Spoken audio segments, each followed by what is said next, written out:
بسم الله الرحمن الرحيم.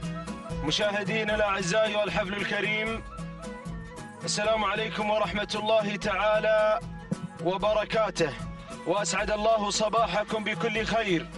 نحييكم من هنا من أرضية ميدان الشحانية لسباقات الهجن العربية الأصيلة. نحييكم في ثاني أيام هذا السباق المحلي الرابع في فترتنا الثانية، مرحلة الكبار، وفي ثاني أيامها، حيث انطلق في هذه اللحظات هذا الشوط الأول، الشوط الرئيسي للثنايا البكار المفتوح. بسم الله وعلى بركة الله، بسم الله نبدأ وعليه نتوكل، ومنه سبحانه وتعالى نطلب التوفيق والسداد والنجاح. انطلق هذا الشوط بمشاركة واسعة، 29 بكرة حاضرة اليوم متواجدة في هذا الشوط المفتوح، في هذا الشوط الرئيسي على بركة الله. انطلقت هذه الشعارات وانطلقت هذه الأسماء من مسافة 6 كيلومترات. نتمنى التوفيق والناموس لكل المشاركين. مقدمة الشوط ومن تحتل المركز الأول وتحتل صدارة شعار صائد الرموز، يقدم لنا العنود لمنصور بن محمد بن منصور آل سيف الخيارين. خطفت المقدمة على صدارة الشوط، بينما الدور دور المركز الثاني، ومن تتقدم وتتسلل همس تعود ملكيتها لناصر بن عبد الهادي بن طالب بن هليل. يقدم همس على المركز الثاني. الدور والنقلة التالية إلى المركز الثالث، ومن تتواجد على المركز الثالث تتقدم فيه الشلفة لصالح بن علي بن جابر المطوع. ننتقل إلى المركز الرابع، وصلة جزيلة تعود ملكيتها لسالم بن محمد بن سالم بن بريك. المركز الخامس، ومن تتقدم على المركز الخامس وصلة فن لسعود بن سلطان بن مبارك آل سند مع المركز الخامس. وهذا هو ندان الأول، حصل دخول على شرف وتقدم إشعار بشريدة. من تقدمت في هذه اللحظات لتنتزع المركز الخامس نوافة بشريدة. نوافة تعود ملكيتها لصالح بن حمد بن صالح بشريدة.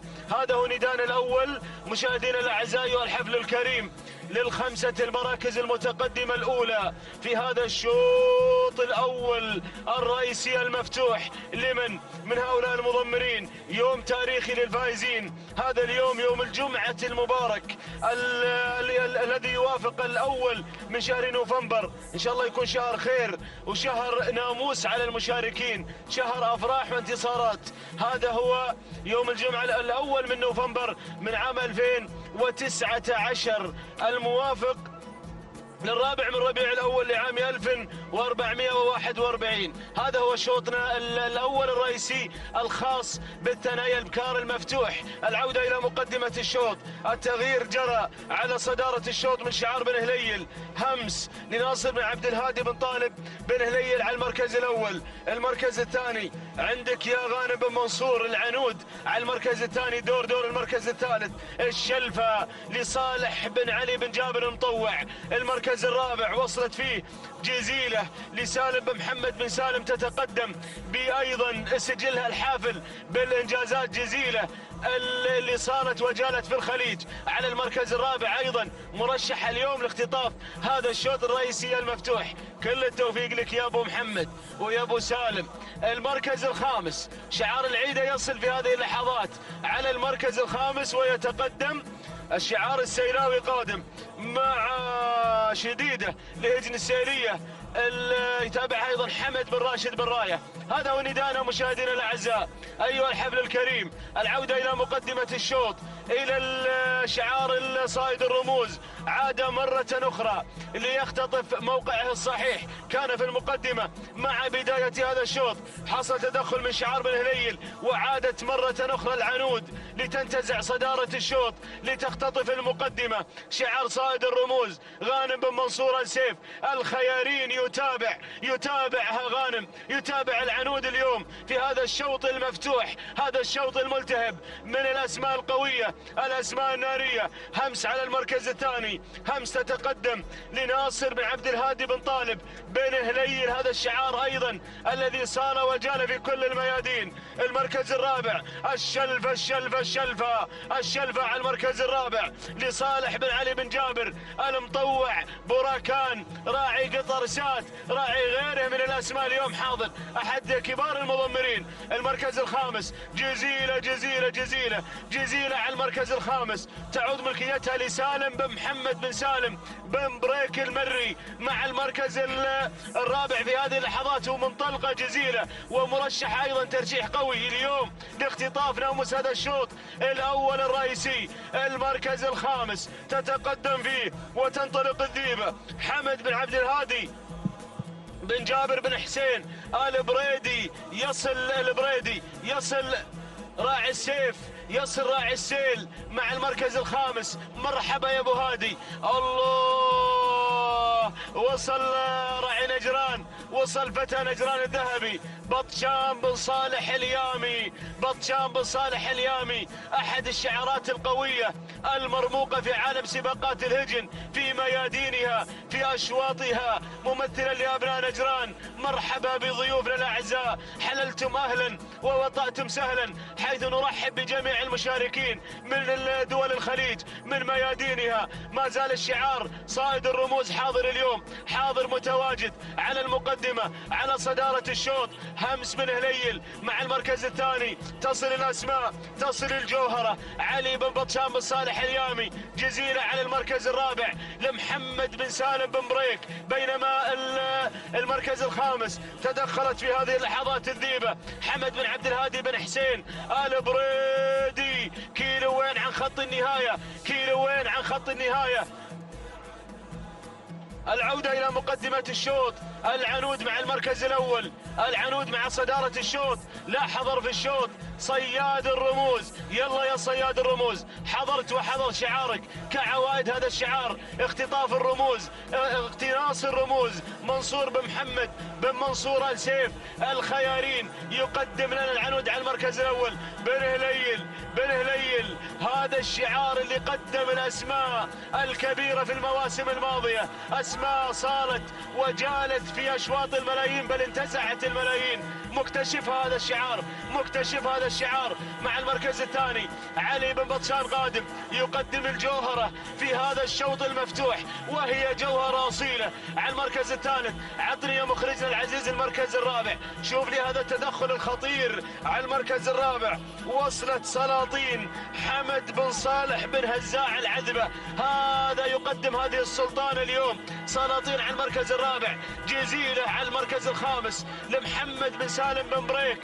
المسند قادم ايضا، يصل ممثل الخور شعاره، ولكن اعود الى همس. الكيلومتر الاخير، الكيلومتر المثير يا مضمرين يا جماهيرنا الاعزاء. العودة الى المقدمة، الى صدارة الشوط. همس بن هليل، همس بن هليل، المسند قادم بثنتين، قادم بثنتين. الله، رهب العين المجردة، غزا ناصر المسند هذا الشوط المفتوح. تحرك المسند، تحرك شعار المسند في هذا الموسم. 900 متر أخيرة، همس على المركز الأول، العنود على المركز الثاني. سلاطين والجوهرة، ياهو شوط، ولع هذا الشوط. يصل المسند يقدم لنا مرارة، يلا يا راعي مرارة مع المركز الخامس. العودة إلى مقدمة الشوط، 700 متر يا بن هليل، يا بن هليل. جوهرة بطشان، جوهرة بطشان، هالنجران مع المركز الثاني، ولكن همس مع المقدمة. سلاطين مع المركز الثالث. مرارة المسند، مرارة المسند. هل الخور، هل الخور. يصل البروفيسور مع المركز الثالث. جاكم محمود الوهيبي، جاكم ناصر المسند، يا هل المقدمة. ولكن همس، همس بن هليل. جوهرة بطشان، جوهرة بطشان. سلاطين العذبة، سلاطين، ولكن همس بن هليل، بن هليل، بن هليل. يلا يلا يا حمد، يلا يا بن هليل، يلا يا محمد، حافظ على هذا المركز. بن هليل مع المركز الأول مع الشوط المفتوح كعوائد هذا الشعار، اختطافي وانتزاع الشوط المفتوح، الشوط الحساس. همس بن هليل تنتزع الشوط المفتوح. سلام يا بن هليل، سلام سلام يا همس، سلام. تهانينا تهانينا، همس تنتزع هذا الشوط المفتوح انتزاعا. تهانينا والناموس لناصر بن عبد الهادي بن طالب بن هليل. المركز الثاني، المركز الثاني وصلت فيه سلاطين حمد بن صالح بن هزاع العذبة. المركز الثالث، المركز الثالث مرارة ناصر بن عبد الله بن أحمد المسند. المركز الرابع، المركز الرابع وصلت فيه الجوهرة لعلي بن بطشان بن صالح اليامي. المركز الخامس، المركز الخامس وصلت فيه العنود لمنصور بن محمد بن منصور سيف الخياري. تهانينا والناموس لكل الفائزين في هذا الشوط المفتوح. جوائزنا النقدية القيمة من المركز الأول وحتى المركز العاشر. تهانينا لمالك همس ناصر بن عبد الهادي بن طالب بن هليل.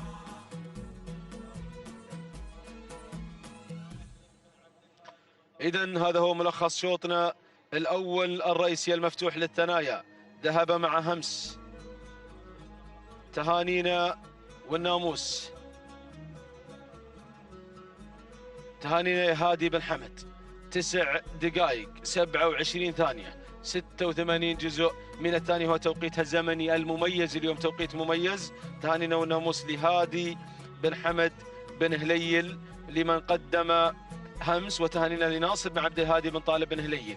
المركز الثاني وصلت فيه سلاطين، قطعت المسافة في 9 دقائق 29 ثانية 95 جزء من الثانية. تهاني والناموس لمالك سلاطين حمد بن صالح بن هزاع العذبة. المركز الثالث مرارة، وصلت مرارة في المركز الثالث، قطعت المسافة في 9 دقائق 30 ثانية 9 أجزاء من الثانية. التهاني والناموس لناصر بن عبد الله المسند مالك مرارة وسلامي الخور سلام. تهانينا والناموس للجميع بانتظار انطلاقة الشوط المفتوح للثنايا القعدان. وأرحب بأخي وزميلي شجاع العتيبي متمنيا له ولكم التوفيق. شكرا محمد بن بريك المري. بسم الله الرحمن الرحيم، وعلى بركة الله دائما وابدا نستعين. متابعينا مشاهدينا الأعزاء، على بركة الله وتوفيقه ينطلق أول أشواطنا للثنايا القعدان، ومن مسافة 6 كيلومترات انطلقت شعارات أبناء القبائل، انطلقت هذه الأسماء الكبيرة، اندفعت هذه الشعارات المثيرة على أرضية هذا الميدان. أتقدم مباشرة مع المركز الأول، أتقدم مع الصدارة. من يتقدم لطيف عبد الله بن حمد بن ناصر بن محمد بن جمعان، يقدم لنا لطيف مع المركز الأول. ثاني الأسماء وثاني التحديات يتقدم معزم سالم بن عنزان بن خاتم النعيمي، يتقدم مع المركز الثاني، يقدم لنا معزم على ثاني الأسماء. المركز الثالث الصداوي فيصل بن شفيع بن سعيد آل فهيدة ينطلق مع المركز الثالث، يقدم لنا الصداوي. رابع الأسماء يصل مختار منصور بن محمد بن منصور آل سيف الخيارين، ينطلق مع المركز الرابع، يقدم لنا مختار. وأيضا مع المركز الخامس من غير وانطلق مع المركز الرابع نواف ناصر بن عبد الهادي بن علي المري، يتقدم وينطلق مع خامس الأسماء. هكذا كانت النتيجة متابعينا مشاهدينا الأعزاء للخمسة المراكز المنطلقة، للخمسة الثنايا المندفعة في أول أشواطنا في هذا الصباح، أول أشواط القعدان الثنايا. أعود مع المركز الأول، أعود مع لطيف مع المركز الأول. عبد الله بن حمد بن ناصر بن جمعان يقدم لنا لطيف، ينطلق مع المركز الأول. ثاني الأسماء ينطلق شعار النعيمي، يتقدم شعار النعيمي النعيمي يتقدم معزم ويقدم لنا معزم سالم بن عنزان بن خاتم النعيمي ينطلق مع المركز الثاني مع معزم ثالث المراكز وثالث الاسماء يصل الصداوي مع المركز الثالث فيصل بن شفيع بن سعيد آل فهيدة يتقدم مع المركز الثالث يتقدم بالصداوي على ثالث الاسماء رابع المراكز رابع التحديات يصل نواف ناصر بن عبد الهادي بن علي الغيثاني المري يصل مع المركز الرابع وخامس الاسماء خامس التحديات مختار مع المركز الخامس منصور بن محمد بن منصور آل سيف الخيارين يقدم لنا مختار في اول اشواطنا في هذا الصباح يقدم لنا هذه الاسماء الكبيرة هذه الاسماء المثيرة. الله شعار صايد الرموز حاضرا في الاشواط الرئيسية. اعود مع المركز الاول اعود مع البداية اعود مع لطيف مع المركز الاول عبد الله بن حمد بن ناصر بن محمد بن جمعان يقدم لنا لطيف مع المركز الاول. يلا يا بن جمعان الله يا لطيف. المركز الثاني وصل معزم مع المركز الثاني سالم بن عنزان بن خاتم النعيمي معزم على الشوط الاول النعيمي معزم على هذا الشوط الرئيسي. المركز الثالث يصل وينطلق على ثالث الاسماء الصداوي فيصل بن شفيع بن سعيد بن شفيع آل فهيدة يتقدم مع المركز الثالث يصل مع الصداوي رابع الاسماء رابع التحديات يصل نواف ناصر بن عبد الهادي بن علي الغيثاني المري يصل مع المركز الرابع يقدم لنا في هذه اللحظات نواف. المركز الخامس يصل شعار صايد الرموز يتسلل مع المركز الرابع يقدم لنا مختار منصور بن محمد بن منصور آل سيف الخيارين يتقدم مع رابع الاسماء يقدم لنا مختار يقدم لنا هذه الاسماء الكبيرة. المركز الخامس يصل الريان ناصر بن محمد بن سالم الجنيبي يصل وينطلق على خامس الاسماء خامس التحديات يقدم لنا الريان.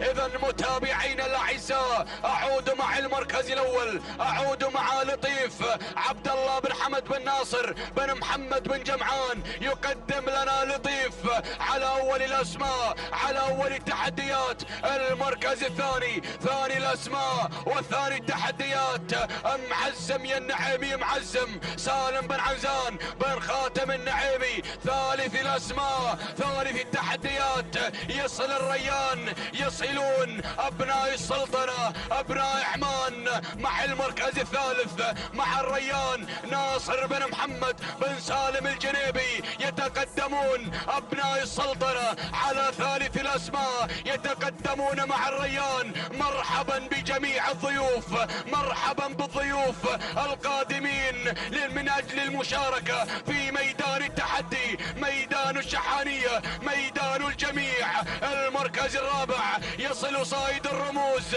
يتقدم صايد الرموز مع مختار منصور بن محمد بن منصور آل سيف الخيارين يتقدم غانم على رابع الاسماء. المركز الخامس يصل مغوار مع المركز الخامس حمد بن محمد بن سالم بن جهويل المري يتقدم مع خامس الاسماء. ولكن لطيف لا زال متحكما بهذا المسار الكبير متحكما بهذا الانطلاق المثير. حمد عبد الله بن حمد بن ناصر بن محمد بن جمعان يقدم لنا لطيف ينطلق مع لطيف مع الشوط الرئيسي الشوط الاول. يا عرب غير غير غير غير غير ولكن معزم النعيمي سالم بن عنزان بن خاتم النعيمي يقدم لنا كان محزم ينطلق مع محزم. وصلت الاسماء، وصلت الشعارات التاريخية،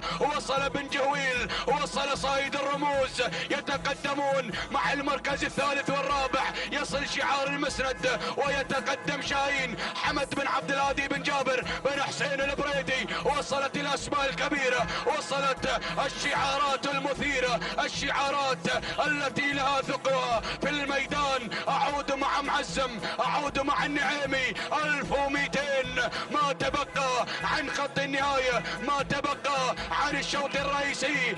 معزم يا معزم، الشعار البرشلوني ينطلق مع المركز الاول، ينطلق النعيمي، ولكن لطيف لا يرضى الا بالمركز الاول. وصل شاهين، وصل بريدي، وصل البريدي مع المركز الثالث، وايضا يصل في هذه اللحظات مغوار بن جويل، ويتقدم جلمود عبد الله بن علي بن حمد بن مبارك ال فهيدة. الكيلو الاخير، الكيلو المثير، الكيلو الخطير. اعود مع المركز الاول، اعود مع شاهين عم حمد بن عبد الهادي بن جابر بن حسين البريدي. وصل جلمود مغوار مختار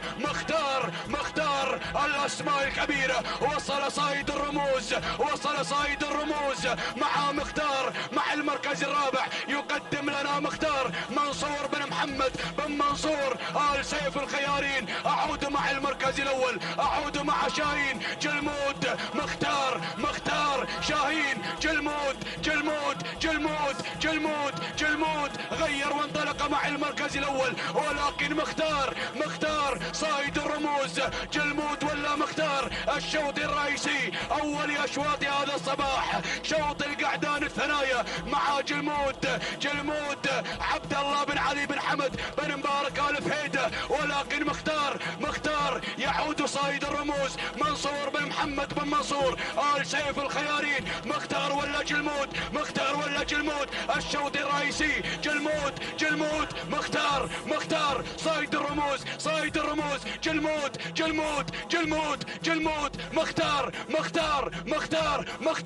مختار. سلام يا صايد الرموز، سلام.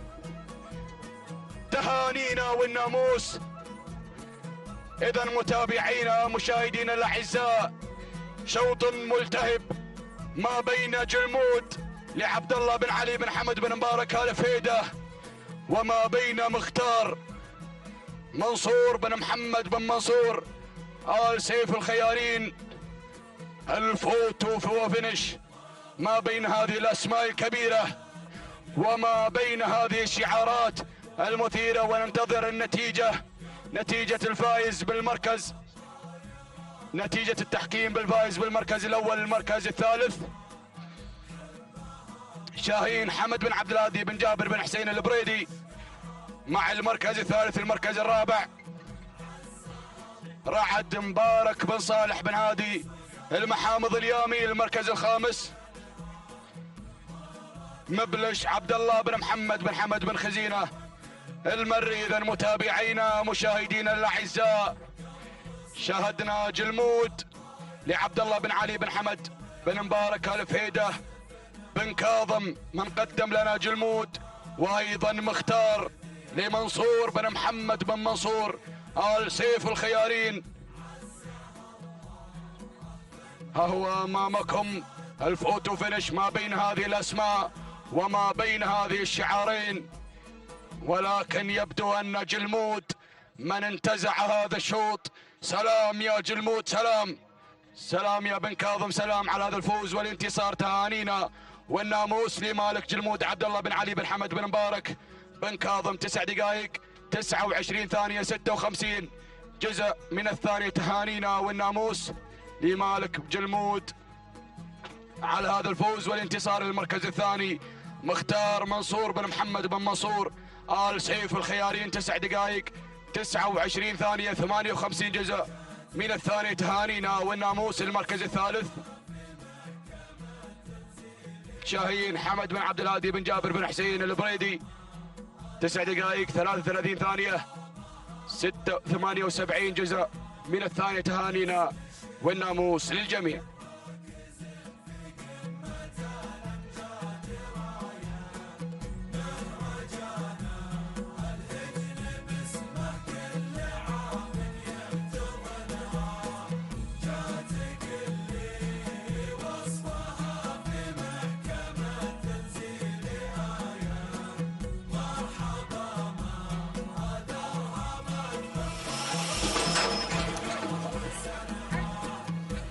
بسم الله الرحمن الرحيم. بسم الله نبدأ وبه نستعين ومنه دوما نطلب التوفيق والسداد والنجاح. مشاهدينا الكرام متابعينا في كل مكان، أسعد الله صباحكم بكل خير وبركة. نرحب بكم في انطلاقات هذا الصباح ومنافسات سن الثنايا هنا على أرضية ميدان الشحانية. تابعنا الأشواط الرئيسية، تابعنا أمس تنتزع أول الأشواط لتهدي ناصر بن عبد الهادي بن هليل الغفراني الشوط الأول الرئيسي الخاص بالابكار الثنايا، وتشعر بن كاظم ليؤكد جلمود انتصار في أول أشواط القعدان. نهني عبد الله بن علي بن حمد بن مبارك الفهيدة على هذا الفوز والانتصار. على بركة الله مشاهدينا الكرام، ينطلق ثالث أشواطنا، شوط رئيسي خاص بالابكار الثنايا العمانيات.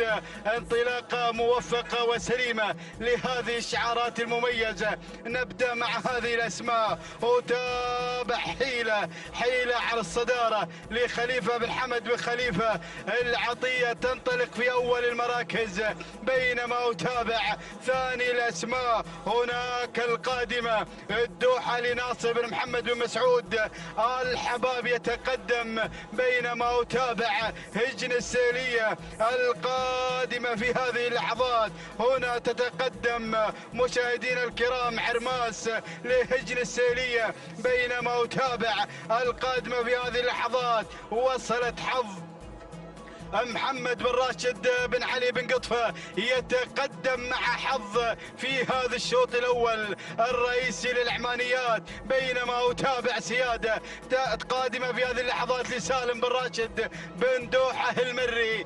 هذه الأسماء الخمس الأولى المنطلقة في هذا الشوط. الله يا الصدارة تغيرت في هذه اللحظات. أتابع شعار بن قطفة ينطلق مع حظ ليؤكد ايضا هذا الانطلاق المميز. محمد بن راشد بن علي بن قطفة هنا يتقدم مع حظ على البداية والصدارة، بينما سيادة قادمة، سيادة في ثاني المراكز لسالم بن راشد بن سالم بن دوحة المري يتقدم مع ثاني المراكز. هجن السيلية قادمة في هذه اللحظات تتقدم مع عرماس في هذا الانطلاق، في هذا التحدي، بينما أتابع من الجانب الآخر هناك وصلت حيلة خليفة بن حمد بن خليفة العطية مع رابع المراكز وخامس الأسماء. هناك الدوحة شعار بن حباب يتقدم في هذا الشوط الرئيسي في تحدي العمانيات. الدوحة ناصر بن محمد بن مسعود الحباب يتقدم في هذا الانطلاق، في هذا التحدي. والاسم القادم وصل شعار بالسيقان يقدم مراسيل. الله يا الاسماء، الله يا التحديات في هذه المنافسات الصباحية هنا على أرضية ميدان التحدي. ولكن العودة هناك، العودة مع سيادة تتسيد على الصدارة، تنطلق بشعار بن دوحة على البداية والصدارة. سيادة لسالم بن راشد بن سالم بن دوحة المري يتقدم على أول المراكز، ولكن أتابع حظ يا بن قطفة هنا في هذا التحدي، حظ لمحمد بن راشد بن علي بن قطفة، بينما أتابع هجن السيلية تتقدم في هذه اللحظات، تقدم عرماس مع ثالث المراكز. بن حباب قادم من الجانب الآخر يقدم الدوحة ناصر بن محمد بن مسعود الحباب الهاجري. ولكن أتابع وصلت مثايل منصور بن محمد بن منصور السيف الخيارين يتقدم يمثل هذا الشعار مع مثايل، تنطلق مع خامس المراكز. الله يا الأسماء، اندفاع ممتاز، تحدي تحدي قوي مع انتصاف المسافة، وما زالت الصدارة هناك مع سيادة، ولكن الخطورة من حظ، الخطورة هناك من مثايل. وأتابع أيضا هجن السيلية قادمة مع عرماس ودوحة بن حباب مع خامس الأسماء. الله الله الله يا التحديات القادمة، ولكن أتابع البداية، أتابع سيادة ما زالت متسيدة على الصدارة. على البداية سالم بن راشد بن سالم بن دوحة المري يتقدم مع أول الأسماء، يقدم سيادة على البداية والصدارة، ولكن أتابع حظ مع ثاني المراكز محمد بن راشد بن علي بن قطفة. وهناك مثايل قادمة غيرت إلى ثاني المراكز منصور بن محمد بن منصور آل سيف الخيارين يتقدم في هذه اللحظات، بينما أتابع رابع الأسماء اسم قادم في هذه اللحظات. وصلت عوايد، وصل بن دلموك يقدم عوايد حمد بن فرج بن حمد بن ناصر بن دلموك. الله وصل مع هذا التحدي مع انطلاقة عوايد، بينما أتابع عرماس هناك مع خامس المراكز لهجن السيلية. الله الله الله الله يا التحدي، ولكن شوف المنظر، ثلاثية البداية. الله سيادة وحظ مثايل وحظ وسيادة في انطلاق ثلاثي، ولكن من العمق أتابع حظ وهنا سيادة وحظ في هذا الانطلاق، في هذا التحدي. هناك مع حظ لمحمد بن راشد بن علي بن قطفة مع البداية والصدارة. سيادة تلازم حظ هنا في هذا الاندفاع، في هذا الانطلاق. سالم بن راشد بن سالم بن دوحة، ولكن بن دلموك قادم مع عوايد تصل، عوايد تنطلق. الله بن دلموك يشكل الخطر في هذه اللحظات، يقدم عوايد حمد بن فرج بن حمد بن ناصر بن دلموك، ولكن أتابع مثايل أيضا هنا قادمة منصور بن محمد بن منصور آل سيف الخيارين، بينما أتابع خامس الأسماء عرماس لهجن السيلية مع خامس المراكز، ولكن الهجوم أتابع الأسماء قادمة. الله الشعار البرشلوني يصل مع هذبة سالم بن عنزان بن خاتم آل عنزان النعيمي. وصلت الأسماء، ولكن العودة مع البداية مع الصدارة. حظ هنا مع البداية مع الكيل الأخير. الله يا حظ شوط العمانيات بن دلموك مع عوايد مثايل الخيارين.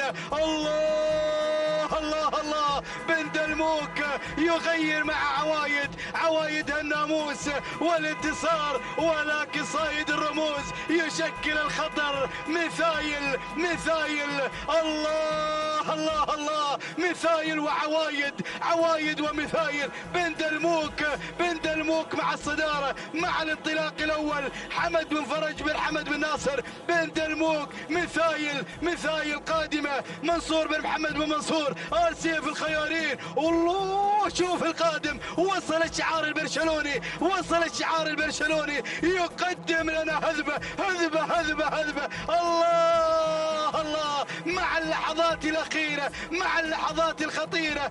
هذبة سالم بن عنزان بن خاتم آل عنزان النعيمي يتميز دائما في أشواط العمانيات. الله يا هذا الشعار المميز مع هذبة مع الانتصار، مع اللحظات الأخيرة. انتزعت الشوط الرئيسي للثنايا العمانيات. الله يا بن عنزان مشكور على هذا الأداء. سالم بن عنزان بن خاتم آل عنزان النعيمي مع شوط العمانيات مع هذبة تنتصر في هذا الشوط. تهانينا والناموس لسالم بن عنزان بن خاتم آل عنزان النعيمي. ثاني المراكز وصلت مثايل منصور بن محمد بن منصور آل سيف الخيارين. ثالث المراكز وصلت عوايد حمد بن فرج بن حمد بن ناصر بن دلموك. ورابع المراكز كان الوصول من حظ محمد بن راشد بن علي بن قطفة. وخامسا وصلت الخزعلية خليفة بن عبد الله العطية. هكذا كانت النتيجة مشاهدينا الكرام. تابعنا المنافسة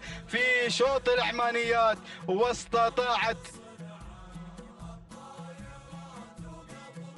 واستطاعت هذبة أن تنتزع ناموس هذا الشوط لتهدي بن عنزان أول أشواط الثنايا العمانيات. نتابع هذبة هنا ولحظة وصولها إلى خط النهاية وتوقيتها الزمني 9 دقائق 23 ثانية 30 جزء من الثانية. تهانينا والناموس لسالم بن عنزان بن خاتم آل عنزان النعيمي على هذا الفوز والانتصار. ثاني المراكز كان الوصول من مثايل ب 9 دقائق 24 ثانية 38 جزء من الثانية. التهنئة لمنصور بن محمد بن منصور آل سيف الخياريين. ثالثا وصلت عوايد ب 9 دقائق 25 ثانية 35 جزء من الثانية. الثانية لحمد بن فرج بن حمد بن ناصر بن دلموك. تهانينا والناموس للجميع.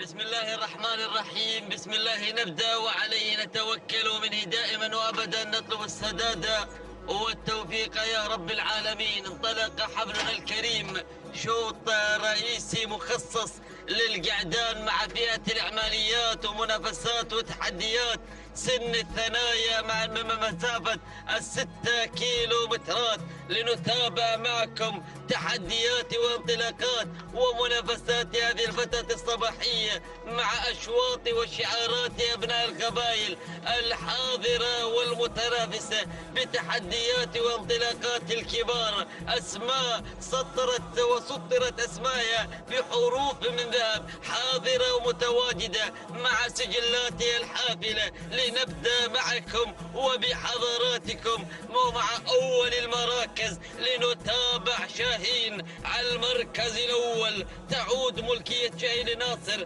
بن محمد بن ناصر بن راشد الفزيرة. يقدم لنا شعاره مع تحية النداء. والمركز الأول. المركز الثاني يحضر شايم لمحمد بن ناصر بن محمد الشنجل مقدما لنا شعاره بتحديات. المركز الثاني.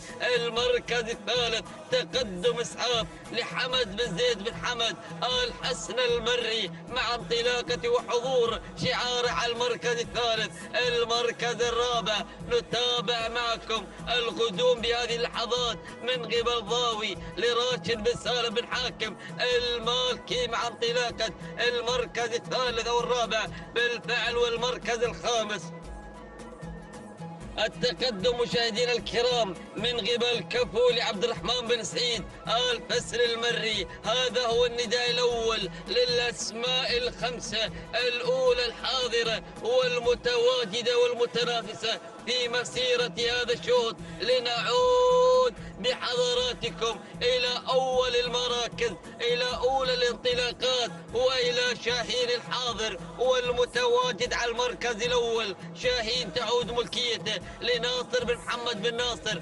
الفزيرة مقدما لنا الشعار، مقدما لنا الشهنية الحاضرة مع البداية ومع المقدمة والصدارة. المركز الثاني يتقدم شايم على المركز الثاني لمحمد بن ناصر الشنجل مع انطلاقات وتحديات. ثاني المراكز المركز الثالث من تسلل من المركز الخامس مرورا بالمركز الرابع حضورا مع المركز الثالث. يتقدم كفو لعبد الرحمن بن سعيد آل فسر المري. والمركز الرابع التقدم لأول نداء من قبل شعار المريخي هملول الحاضر والمتواجد مع المركز الرابع راشد بن صقر بن شاهين المريخي. والمركز الخامس التقدم ايضا من شعار المريخي مع الحذر خميس بن محمد بن خميس بن عويض المريخي مقدما لنا شعاره باول نداء مع المركز الخامس. ومع ختام النداء للاسماء الخمسه الاولى الحاضره. شوفوا وتابعوا ماذا نرى على الكادر الاسفل. اسماء أسماء حاضرة، أسماء آتية مشاركة متواجدة خلف النداء وخلف دائرة الأسماء المذاعة والمنطلقة والباحثة عن الناموس بقيادة هذه الأسماء وهذا السيل الجارف. شعار نعيمي، شعار حذبة، خاطفة الشوط الأول للعمانيات البكار، خاطفة للتوقيت الأفضل. يحضر هذا الشعار مع تحديات الأسماء الحاضرة خلف النداء، لكن العودة إلى البداية. لنتابع معكم شاهين والسلالة الشانية بحضور شعار فريق الزيرة الحاضر والمتواجد على البداية والصدارة. المركز الثاني، الله الحذر الحذر، ينطلق محذر الأسماء، وكذلك نحذر الإخوان المشاركين بحضور الحذر وحضور الأسماء القوية المشاركة. خميس بن محمد بن خميس بن عويض المريخي مقدمة لنا حذر على المركز الثاني، حامل الرقم 2 على المرتبة الثانية. المركز الثالث التقدم مشاهدينا الكرام من قبل شاهين هملول راشد بن صقر بن شاهين المريخي مقدما لنا انطلاقة المركز الثالث. المركز الرابع نرى ونتابع معكم تقدم شايم محمد بن ناصر بن محمد الشنجل، والمركز الرابع أرى وتابع أو هنالك المركز الخامس غدوم كفو على المركز الخامس. لا تعود الملكية لعبد الرحمن بن سعيد الفسل المري مع انطلاقات وتحديات ختام النداء للأسماء الخمسة الأولى الحاضرة والمتواجدة. لكن البداية المقدمة وكلما عدت النداء أتابع شاهين متمسكا بالصدارة، متمسكا بالريادة، متمسكا بالقيادة مع الفزيرة، مع ناصر بن محمد بن ناصر الفزيرة مقدما لنا انطلاقة شاهين على البداية وعلى الصدارة ومع المقدمة، مرافقا للإثارة، مرافقا للإبداع والإمتاع مع شاهين. المركز الثاني المرافقة من قبل شاهين الحاضر والمتواجد من قبل الحذر على المركز الثاني. خميس بن محمد بن خميس بن عويض المريخي المركز الثالث. التقدم من قبل هملول لراشد بن صقر بن شاهين المريخي. والمركز الرابع يحضر شعار حذبة، يتواجد الشعار البرشلوني مع معي لسالم بن عزاب خاتم آل عزان النعيمي المركز الخامس. التقدم من قبل كفو عبد الرحمن بن سعيد الفسل المري مع المركز الخامس. تسلل الى المركز الرابع بتحدياته لياتي شعار النعيمي مع المركز الخامس ومع خامس التحديات. هذه الاسماء الحاضره المتواجده والمنطلقه والباحثه عن كلمه الناموس، لكننا ما زلنا نترقب غدوم الاسماء، غدوم الشعارات. الله يا لثقل الاسماء الحاضره والمتواجده، ويا لثقل وقوة هذه الشعارات المتنافسة في مسيرة هذا الشوط، في تحديات هذا الشوط وانطلاقاته ومسيرته الحافلة بالإنجازات. لكن العودة إلى شاهين، العودة إلى المقدمة. ناصر بن محمد بن ناصر الفزيرة مقدما لنا شاهين مع البداية، ما زال محافظ على المقدمة. نوعية نادرة إن واصل هذا الانطلاق حتى خط النهاية مع انطلاقاته وتحديات البداية. المركز الثاني يتواجد الحذر خميس بن محمد بن خميس بن عويضة المريخي. ثالثا مع الموقع المرموق يحضر ويتواجد كفو عبد الرحمن بن سعيد بن حمد الفسل المري مع المركز الثالث. المركز الرابع وتابع شعار الشنجل غادم مع شايم، بدأ يشوم شايم مع انطلاقة المركز الرابع ليحضر شعار محمد بن ناصر بن محمد الشنجل المركز الخامس. الله وصل الدين هزاع بن عجاب المبارك المطر الهاجري غادم مع قدوم الدين المكشر بأنيابه بتحدياته، بدأ يتسلم من المركز الخامس إلى المركز الرابع في طريقه في متابعة المنافسة والتحديات. لكن أمور البداية تغيرت مع الحذر وهنالك المنطلق كفو الانطلاقات، كفو التحديات مع انطلاقة انطلاقة البداية، الفسر وشعاره لو كان الله يا الأسماء. تابع يا أبو سحيم، الأمور بدأت تتغير مع انطلاقة البداية، مع شاهين الفزيرة على المركز الأول. لكن الغادم الذيب غادم بتحدياته بانطلاقاته. الزعم العدام المبارك المظهر الهاجري، لكن المركز الثاني مع انطلاقات وتحديات كفو عبد الرحمن بن سعيد بن حمد الفسر المري مع تحديات المركز الثاني. المركز الثالث ثلاثية على المقدمة، ثلاثية على البداية. الله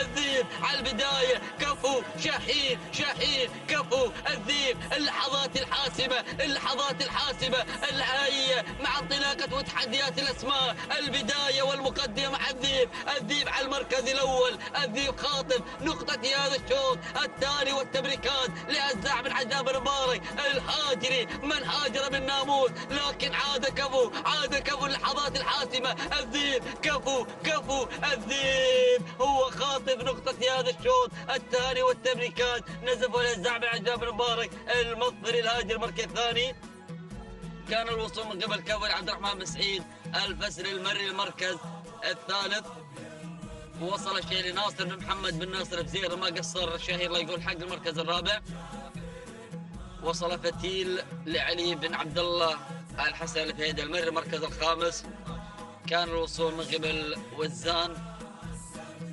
لناصر بن عبد الله بن احمد المسند. مشاهدينا الكرام متابعينا الاعزاء، تابعنا معكم المنافسه التي حضرت في هذا الشوط والتحديات ما بين الاسماء والشعارات المنطلقه والمتواجده، وكان الفوز مرافقا لانطلاقه الذيب خاطف نقطه هذا الشوط بتوقيت زمني وغدره 9 دقائق 31 ثانية 68 جزء من الثانية. انتهت تبريكات الزعم العدام بن مبارك المظهر الهاجر. المركز الثاني كان الوصول من قبل كفو من كان منافسا قويا بانطلاقات توقيت الزمن 9 دقائق 31 88 جزء من الثانية. التبريكات لعبد الرحمن بن سعيد الفسر المري. المركز الثالث وصل شاهين على المركز الثالث 9 دقائق 34 26 جزء من الثانية. انتهت تبريكات ناصر بن محمد بن ناصر بن راشد الفزيرة المري. مشاهدينا الكرام متابعينا الاعزاء، هذه هي تحديات شوطنا الرابع، هو الشوط الخاص بالعمانيات القعدان، وما زالت الانطلاقات متواصلة الحريري مواصلة مع انطلاقة شوطنا الخامس.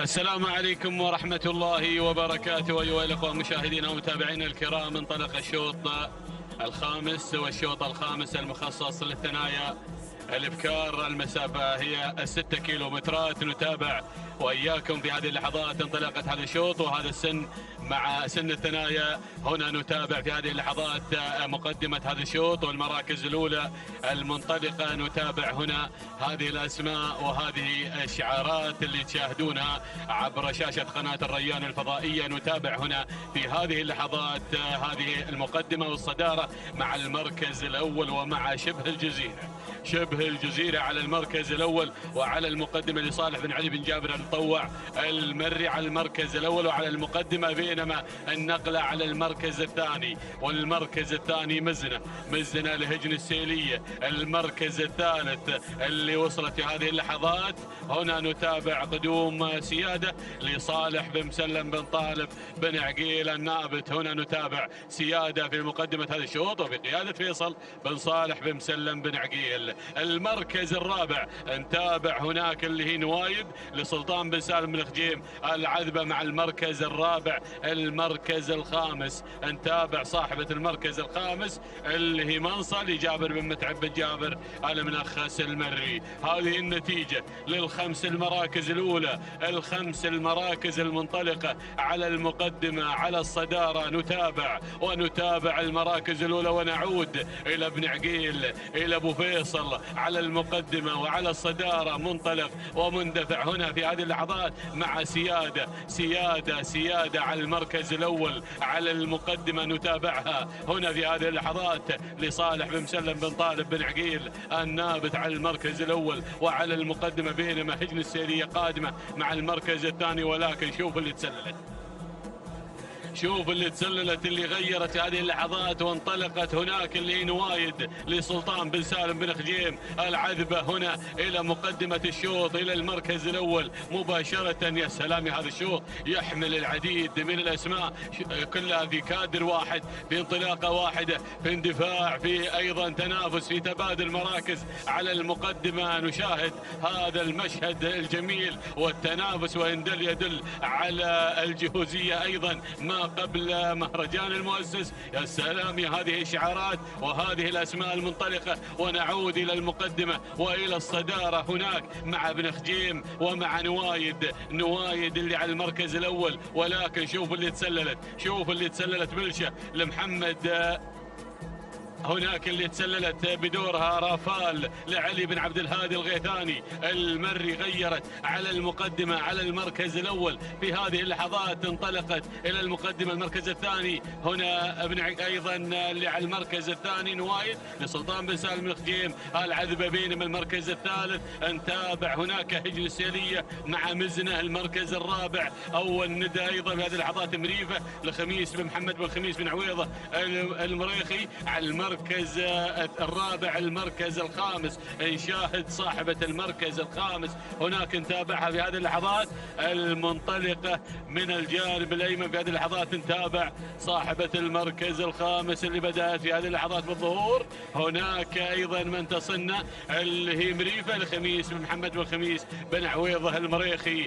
شاهدنا وياكم هنا الخمس المراكز الأولى، الخمس المراكز المنطلقة المندفعة في هذه اللحظات. نشاهد هناك أيضا شعار المنخس قادم مع منصة جابر بن متعب بن جابر المنخس المري. أيضا اسم آخر ينضم إلينا نوف سعد بن راشد بن سعد النابت المري. هنا شعار الدعبة. يا سلام، مع المركز الرابع. المركز الخامس نتابع هناك اللي على المركز الخامس من الجانب الأيمن في هذه اللحظات. هناك من تتسلل شعار المطوع وقادم مع شبه الجزيرة لصالح بن علي بن جابر المطوع المري. هذه النتيجة للخمس المراكز الأولى. ونعود إلى المقدمة مباشرة إلى المركز الأول إلى رافال مع انتصاف المسافة. علي بن عبد الهادي بن علي الغيثاني المري على المركز الأول على المقدمة. بينما المركز الثاني نتابع هنا اللي على المركز الثاني والتنافس مع نوايد ورافال. تنافس شيق مع المقدمة مع المركز الأول مع المقدمة في موقع واحد ما بين نوايد وما بين رافال على المركز الأول والثاني. المركز الثالث نتابع شبه الجزيرة قادمة مع المركز الثالث بشعار المطوع أيضا بانطلاقتها. بينما المركز الرابع نتابع منصة جابر بن متعب المنخس. المركز الخامس أول ندى بشعار بن دلموك قادم في هذه اللحظات في هذا التنافس. نتابع هناك صدارة اللي قادمة مع المركز الخامس تنطلق في هذه اللحظات. هنا نشاهد القدوم والاندفاع ما بين صدارة لفهد بن علي بن محمد بن صبيح آل سنيد على المركز الخامس. ولكن بنعود إلى نوايد في المقدمة إلى المقدمة. يا سلام على هذا الأداء والتحدي والتنافس مع نوايد. سلطان بن سالم بن خجيم العذبة يا سلام في المقدمة مع انطلاقة نوايد علي بن خجيم أيضا من يرافقها في هذه اللحظات. نتابع التنافس. هنا المقدمة والصدارة. يا سلام يا نوايد اللي على المقدمة وسلطان بن سالم بن خجيم العذبة على المقدمة على المركز الأول. بينما المركز الثاني رافال قادمة مع المركز الثاني. يا سلام، هذه أيضا الكيلوين المتبقية. الكيلوين يا ابن خجيم، الكيلوين يا راعي نوايد. هنا في المقدمة والصدارة نتابع العصاقوس. يا سلام هنا أحد أشبال ابن خجيم من يرافقها ويتابعها. السلام في هذه اللحظات وهذا التحدي. بينما المركز الثاني في هذه اللحظات رافال قادمة مع علي بن عبد الهادي الغيثاني. المركز الثالث شعار بن دلموك. وهنا نتابع صدارة فهد بن علي بن محمد بن صبيح آل سنيد. المركز الرابع الرابع شاهد اللي قادمة هناك في هذه اللحظات، وصولها لحظة مبارك بن محمد بن زايد المطوع الخيارين مع لحظة، بينما المركز الخامس يعود لنا شعار المنخس منصة لجابر بن متعب بن جابر المنخس المري. يا سلام، هناك شعار الدعبة، وأيضا ابن عقيل يعود مع سيادة. يا سلام، ولكن بنعود إلى صدارة اللي تزعمت بالصدارة. الله الله يا صدارة، صدارة انطلقت، صدارة انطلقت. يبدو لي أن علي بن فرج أيضا هناك أيضا عينه على التوقيت الزمني. صدارة لفهد بن علي بن محمد بن صبيح آل سنيد على المركز الأول، على المقدمة، على الصدارة، على المركز الأول مع صدارة اللي في المقدمة. بينما المركز الثاني نتابع المركز الثاني هنا نوايد سلطان بن سالم بن خجيم. المركز الثالث هنا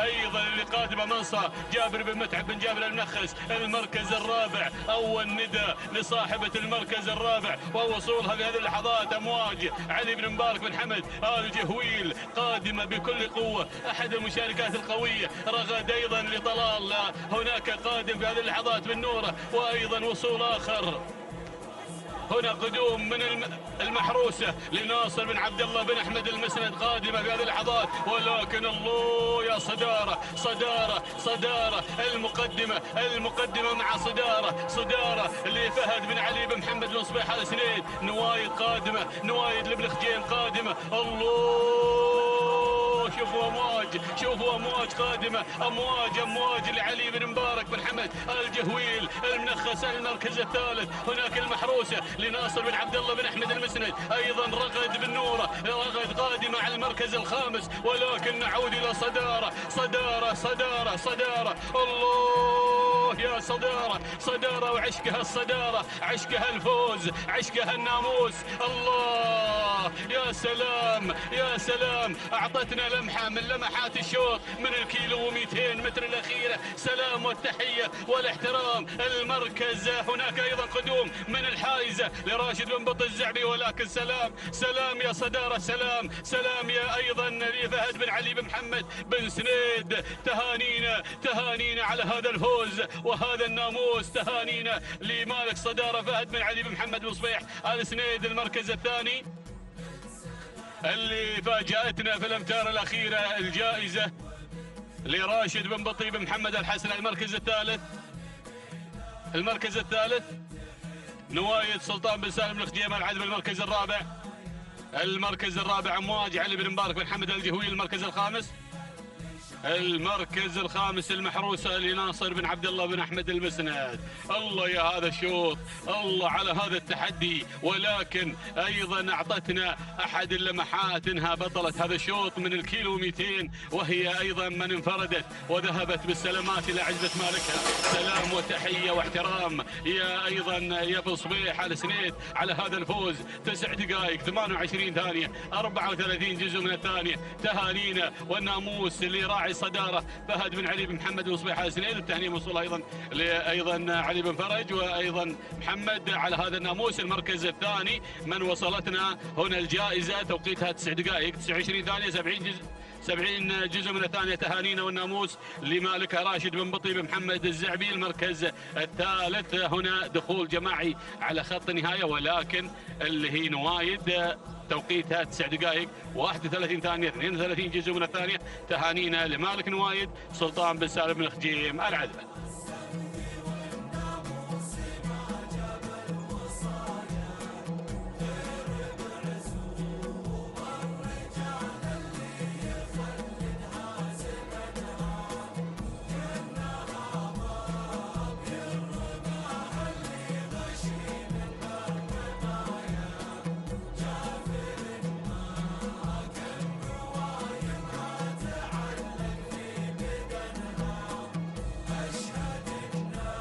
بسم الله الرحمن الرحيم. أيها الحفل الكريم، مشاهدينا متابعين الأفاضل، أسعد الله صباحكم وجميع أوقاتكم بكل خير ومحبة وسلام. نجدد لكم التحية من أرضية ميدان التحدي لسباقات الهجن العربية الأصيلة. ينطلق شوطنا السادس المخصص للثنايا القعدان. يسير هذا الشوط الذي يحمل لنا هذه الأسماء والشعارات المميزة الحاضرة والمنطلقة أيضا بين حنايا هذا الميدان.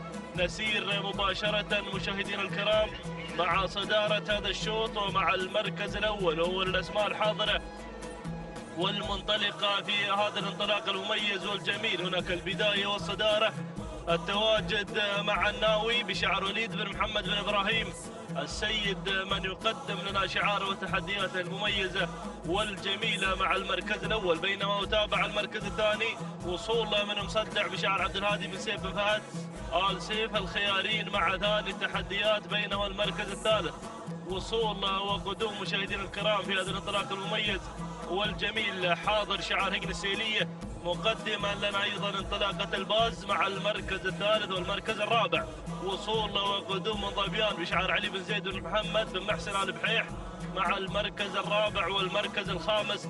يصل ايضا شعار بن سلامة مقدما لنا انطلاقة وحضور شايم راشد بن علي بن فاهد الهاجري. هكذا هي الاسماء الاولى المتقدمة مشاهدينا متابعينا الكرام، الاسماء الاولى الخمسة الحاضرة بهذا الانطلاق المميز والجميل. ولكن نعود مع البداية، نعود مع المركز الاول وصدارة هذا الشوط. هناك البداية والتواجد مع الناوي وليد بن محمد بن ابراهيم السيد، شعار يريد من يقدم لنا تحديات المميزة والجميلة، مقدمة لنا انطلاقة الناوي مع المركز الأول، بينما المركز الثاني وصول وتقدم مع ثاني التحديات. هنا أيضا من يصل مصدع بشعار عبد الهادي بن سيف بن فهد آل سيف الخيارين مع ثاني التحديات، والمركز الثالث وصول وتقدم من شعار الهاجري، مقدمة لنا انطلاقة شايم راشد بن علي بن فهد مع المركز الثالث. المركز الرابع وصول وتقدم من الطاير بشعار عبيد بن سعيد بن راشد بوضحة المري الحاضر والمنطلق مع المركز الرابع. المركز الخامس وتابع ايضا التقدم والوصول مع المركز الخامس. تابع ايضا هذا التسلل من ايضا هذا الشعار الذي ينطلق بتحدياته المميزة والجميلة الحاضر في هذا الانطلاق الرائع والجميل. وصول هنا من لطام حمد بن سعيد بن راشد بن سعيد بالاسود من يصل ايضا في هذه اللحظات مقدمة لنا هذا الاسم مع المركز الخامس وغير للمركز الرابع في هذه اللحظات. هكذا هي الاسماء الاولى المتقدمة بهذا الانطلاق المميز والجميل. ونداؤنا الثاني مشاهدينا متابعين الافاضل، ولكن عودة مع البداية، عودة مع صدارة هذا الشوط مع هذا الانطلاق المميز والجميل. الناوي لا يزال وسيد الموقف في هذا الانطلاق الرائع والجميل، ايضا يحضر شعار يريد مقدمة للانطلاقة الناوي وليد بن محمد بن ابراهيم السيد مع المركز الاول وصدارة هذا الشوط. ولكن لطام حمد بن سعيد بن راشد بن سعيد بالاسود من يحضر ايضا شعار بالاسود مقدمة لنا هذا الشعار. يا سلام، تقدم من بين المراكز حتى استلم زمام الامور في هذه اللحظات، مقدمة لنا هذا الاداء المميز والجميل. المركز الثالث وتابع مصدع بشعار عبد الهادي بن سيف بن فهد آل سيف الخيارين ايضا الحاضر على مستوى المركز الثالث، مقدمة لنا تحديات المميزة والجميلة. المركز الرابع الوصول والتقدم مشاهدينا الكرام هنا من شايم بشعار ايضا راشد بن علي بن فهد الهاجري، وايضا بمتابعة بن سلامة مقدمة لنا هذا الشعار المميز والجميل. يصل شعار بوضحة ايضا بتحدياته الرائعة مع انطلاقة الطاير عبيد بن سعيد بن راشد بوضحة المري الحاضر في هذا المسار المميز والجميل، والمقدمة ايضا لنا الطاير بتحدياته المميزة والجميلة. هكذا هي الاسماء مشاهدينا متابعين الافاضل، ولكن هناك اسماء كبيره وشعارات مميزه حاضره ايضا في هذا الانطلاق الرائع والجميل، حاضره في هذا المسار المميز. ولكن عوده مع الصداره، نعود مع المركز الاول وبدايه هذا الشوط. لطام هناك مع الصداره بشعار حمد بن سعيد بن راشد بن سعيد بالاسود من يقدم لنا شعاره وتحدياته المميزه والجميله في هذا المسار الرائع والجميل، من يقود ايضا المسيره بتحدياته المميزة والجميلة. هناك مع البداية مع المركز الأول. المركز الثاني وتابع الملاحقة هنا من شايم راشد بن علي بن فاهد الهاجري من يقدم لنا شايم مع ثاني التحديات. المركز الثالث وصول وتقدم مشاهدينا الكرام مع أيضا من خلال تواجد الناوي وليد بن محمد بن إبراهيم السيد، من يقدم لنا الناوي مع المركز الثالث. المركز الرابع وصول وقدوم مع رابع التحديات في هذه اللحظات، وصل شعار بن حلبان، أو هذا الشعار الذي يصل في هذه اللحظات مشاهدينا الكرام الفايز حمد بن محمد بن سالم بن جهويل، ليصل أيضا بن جهويل بتحدياته المميزة والجميلة في هذا الانطلاق الرائع والجميل. ولكن ميمنة الميدان هناك الحضور أيضا والتقدم في هذه اللحظات من خلال تواجد أيضا مشاهدينا متابعين الكرام العابر محمد بن صالح بن حمد بن قبعان المري، يصل أيضا شعار بن قبعان بتحدياته المميزة والجميلة. الله الله الله، بدأنا بتقليص الأمتار المنعطف الأخير يا مضمرين يا متابعين، يا سلام. ولكن البداية والصدارة للطام حمد بن سعيد بن راشد بن سعيد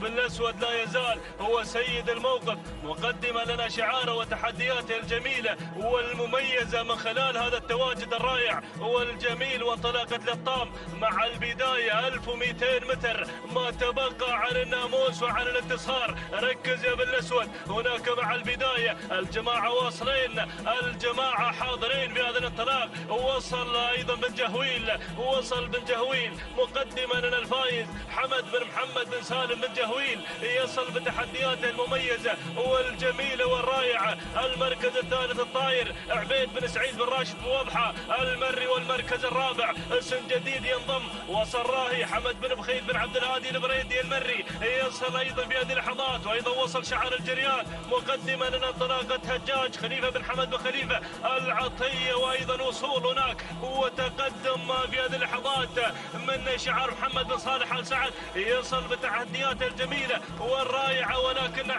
نعود مع الصدارة مشاهدينا متابعين الكرام. البداية الله يا سلام، تابع الطاير عبيد بن سعيد بن راشد بوضح المري، ينطلق بانطلاقة تلقائية مميزة، عصاف الابطان بدون اوامر ولا شبه اوامر. عبيد بن سعيد بن راشد بوضح المري مقدما لنا الطاير، ولكن وصول وتقدم من راهي سالم بن خجيم بن سالم بن عايض العذبة، يصل ودخول ايضا في هذه اللحظات من راهي. اول نداء لراهي حاضر في هذا الانطلاق سالم بن خجيم بن سالم بن عايض العذبة. ولكن البداية الطاير وعصاف الابطال، الطاير بدون اوامر ولا شبه اوامر. الله يا الطاير عبيد بن سعيد بن راشد بوضحه، ولكن تابع الوصول، تابع راهي سالم بن خجيم بن سالم بن عايض العذبة. ولكن الطاير سلام وسلام لعبيد بن سعيد بن راشد بوضح المري على هذا الفوز وهذا الانتصار. المركز الثاني وصل راهي بشعار سالم بن خجيم بن سالم بن عايض العذبة. المركز الثالث مشاهدينا الكرام وصل الفارس بشعار راشد بن عبد الله بن المغرز، يصل في هذه اللحظات. بينما المركز الخامس او عفوا الرابع مشاهدينا الكرام يصل مطلب بشعار سالم بن صالح بن سالم آل سعد. بينما المركز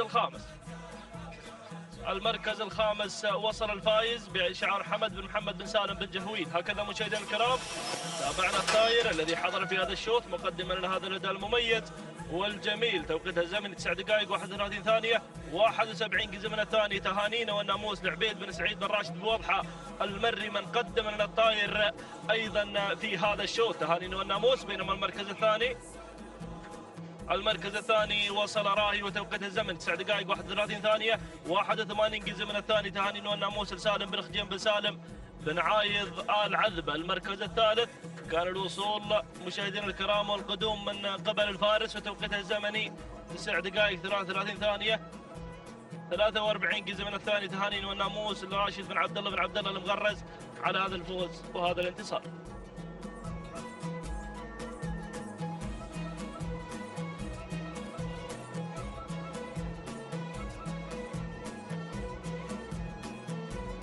مشاهدينا متابعينا الاعزاء في كل مكان، اسعد الله صباحكم بكل خير ومحبه. تتواصل التحديات والاثاره على ارضيه ميدان التحدي ميدان الشحانيه في هذا الصباح، وشعارات ابناء القبائل وسن الثنايا. وعلى بركه الله ينطلق الشوط السابع الخاص للبكار من مسافه 6 كيلومترات نسير، مع هذه الاسماء المنطلقه ومع هذه الشعارات المندفعة والباحثة عن الناموس. نبدأ بعد المراكز وننطلق مع أول الأسماء وأول الشعارات.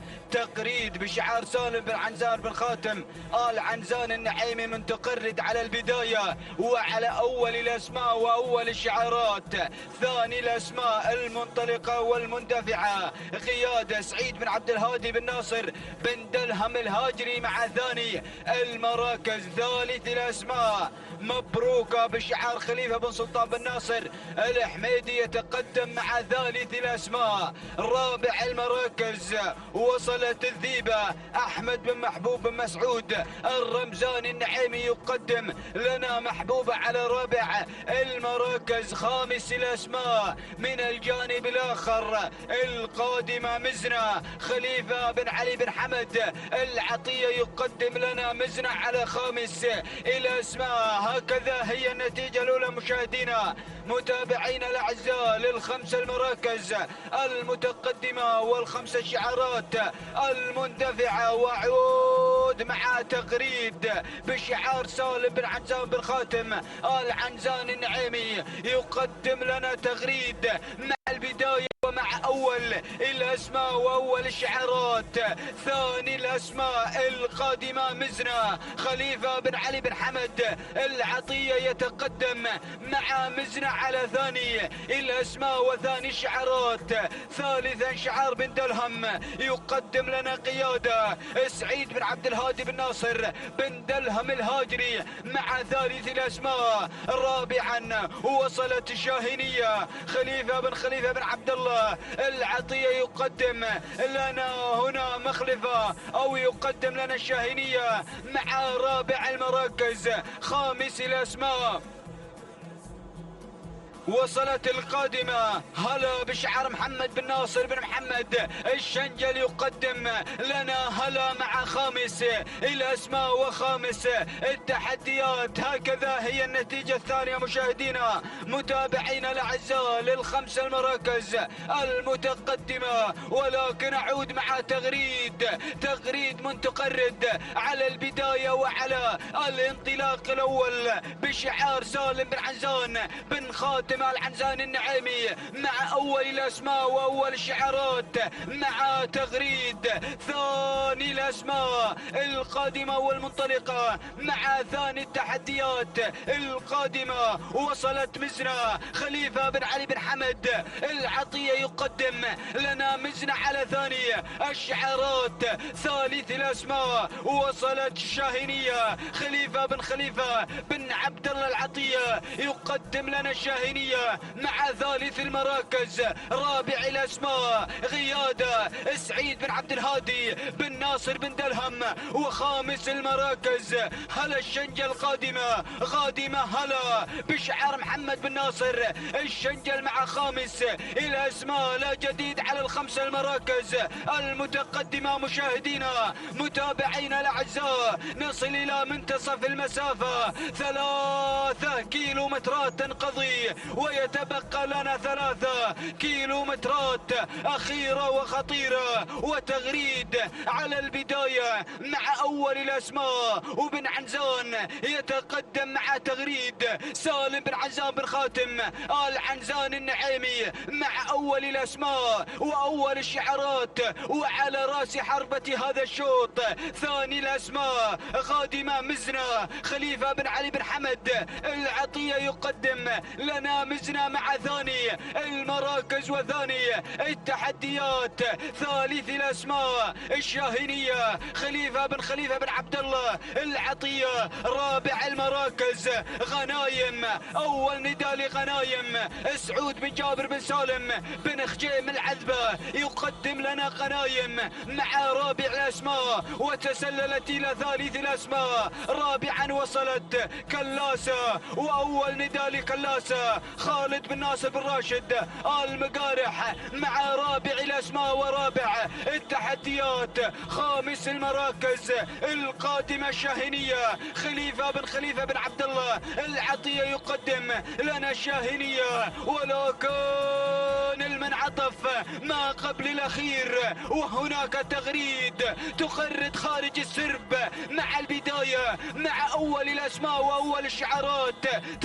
تغريد تنطلق مع أول المراكز بشعار سالم بن عنزان بن خاتم آل عنزان النعيمي، الشعار البرشلوني يقدم لنا تغريد مع البداية مع أول الأسماء من بداية الانطلاق، وتغريد على البداية وعلى رأس حربة هذا الشوط حتى هذه اللحظات. ركز يا بن عنزان، أرى الأسماء والشعارات والتركيز مطلوب. وصلت الأسماء، وصلت الشعارات، وصلت القادمة على ثاني الأسماء وأول القادمون. وصل بن مقارح مع كلاسة مع ثاني الأسماء كلاسة خالد بن ناصر بن راشد بن علي المقارح مع ثاني الأسماء وثاني الانطلاقات. ثالث المراكز وصل بن خجيم يقدم لنا قنايم سعود بن جابر بن سالم بن خجيم العذبة. ورابع المراكز أو ثالث الأسماء وصلت رابعا القادمة مزنة خليفة بن علي بن حمد العطية يقدم لنا مزنة على رابع المراكز. خامس الأسماء هلا الشنجل مع خامس الأسماء هلا قادمة محمد بن ناصر الشنجل. وأيضا أرى شعار بن هليل، ولكن الكيلومتر الأخير الكيلو الخطير تستفتح أبوابه. هناك تغريد سالم بن عنزان بن خاتم العنزان النعيمي يقدم لنا تغريد مع البداية ومع أول الأسماء وأول الشعارات. كلاسة ثانيا خالد بن ناصر بن راشد بن علي المقارح مع ثاني الأسماء وثاني الشعارات. ثالث المراكز القادمة بلشا شافي بن محمد بن شافي بن سالم آل شافي. أول نداء بلشا مع ثالث الأسماء وثالث الشعارات، ولكن البداية والمقدمة الله يا تغريد سالم بن عنزان بن خاتم آل عنزان النعيمي يقدم لنا تغريد. كلاسة ثانيا خالد بن ناصر بن راشد بن علي المقارح بن عنزان وبن مقارح. اللحظات الأخيرة الله الله الله، البداية تغريد كلاسة ولكن تغريد سالم بن عنزان بن خاتم آل عنزان النعيمي. تغريد بلشا ويا بلشتكم من بلشا قادمة من الصفوف الخلفية. بلشا مع الفوز، بلشا مع الانتصار، قادمة بشعار شافي بن محمد بن شافي آل شافي مع بلشا مع الفوز مع الانتصار. تهانينا والناموس لمالك بلشا شافي بن محمد بن شافي بن سالم آل شافي على هذا الفوز وعلى هذا الانتصار. تهانينا والناموس لمالك بلشا شافي بن محمد بن شافي آل شافي. وثاني المراكز تغريد سالم بن عنزان بن خاتم العنزان النعيمي. وثالث المراكز كلاسة خالد بن ناصر بن راشد المقارح. ورابع المراكز صليل بشعار خليفة بن حمد بن خليفة العطية. وخامس المراكز العفريت سعد بن نهار بن ناصر بن ماجد النعيمي. مشاهدينا متابعينا الأعزاء، هكذا هي النتيجة للخمس المراكز المتقدمة. تهانينا والناموس لمالك بلشا من آتتنا في الأمتار الأخيرة شافي بن محمد بن شافي بن سالم آل شافي. التوقيت الزمني ولحظة وصولها إلى خط النهاية 9 دقائق 23 ثانية و50 جزءا من الثانية. تهانينا والناموس لمالك بلشا على هذا الفوز وعلى هذا الانتصار.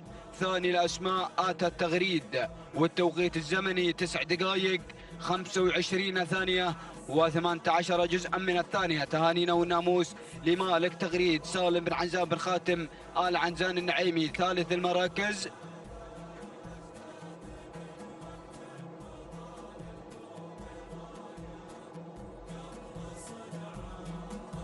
آتت كلاسة مع ثالث الأسماء. التوقيت الزمني 9 دقائق 27 ثانية بدون أي أجزاء من الثانية. تهانينا والناموس لمالك كلاسة خالد بن ناصر بن راشد المقارح. فتهانينا والناموس للجميع.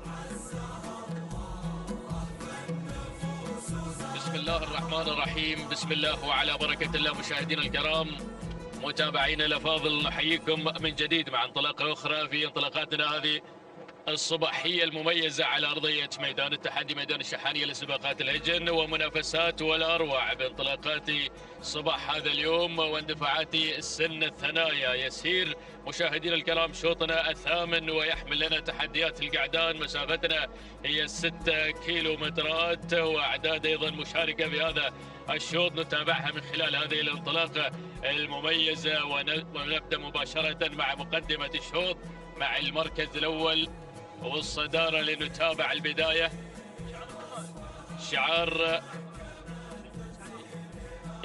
بن سلامة على مقدمة الشوط من خلال تقدم سياف عبد الله بن علي بن حمد بن سلامة الهاجري الذي ينطلق مع المركز الأول. ونتابع هناك الباز اللي غير مباشرة لعبد الله بن علي بن عبد الله بن سفران الذي اقتحم الصدارة بتقدم واندفاعة الباز على مقدمة هذا الشوط، بينما النقلة مع المركز الثاني هناك التواجد والاندفاع الجميل من قبل سياف لعبد الله بن علي بن حمد بن سلامة الهاجري. ناخذ المركز الثالث، ثالث المراكز، وتابع القادم في هذه اللحظات بدأ الاندفاع الجميل.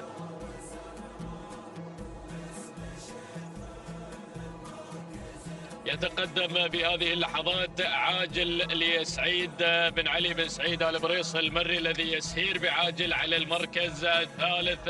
أما في رابع المراكز، المركز الرابع القادم في هذه اللحظات متعب لفهد بن حسين بن فهد الرمزان النعيمي. وفي المركز الخامس وتابع القدوم في هذه اللحظات بدأ الوصول مشاهدينا الكرام من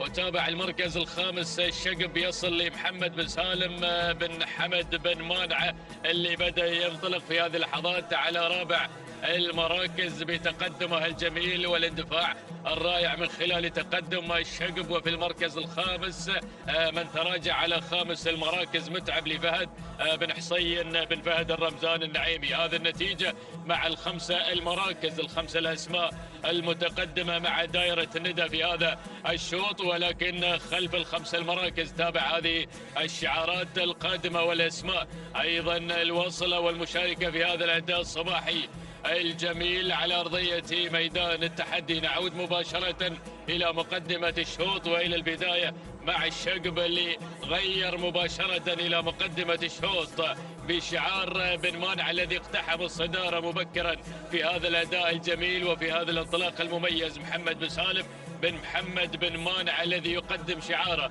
على مقدمة هذا الشوط مع الشقب على المركز الأول وفي صدارة هذا الشوط، بينما ثاني المراكز شعار بن حلفان يتواجد مع عاجل في هذا المسار العاجل لسعيد بن علي بن سعيد آل بريص المري. يقدم لنا عاجل على المركز الثاني. وفي ثالث المراكز شعار بن سلامة يتواجد في انطلاقة هذا الشوط مع سياف على المركز الثالث لعبد الله بن علي بن حمد بن سلام الهاجري. بينما في المركز الرابع، رابع المراكز، تواجد من شعار بن سفران مع الباز اللي في المركز الرابع عبد الله بن علي بن عبد الله بن مسفر بن سفران يتقدم في هذه اللحظات مع الباز. المركز الخامس، خامس المراكز، وتابع التواجد في هذه اللحظات الوصول من بدران لعنتر بن تويم بن كردي آل منخس المري الذي يقدم لنا تحدياته مع بدران في هذا الشوط ويقدم لنا شعاره. هذه الخمس المراكز مشاهدينا متابعين الكرام،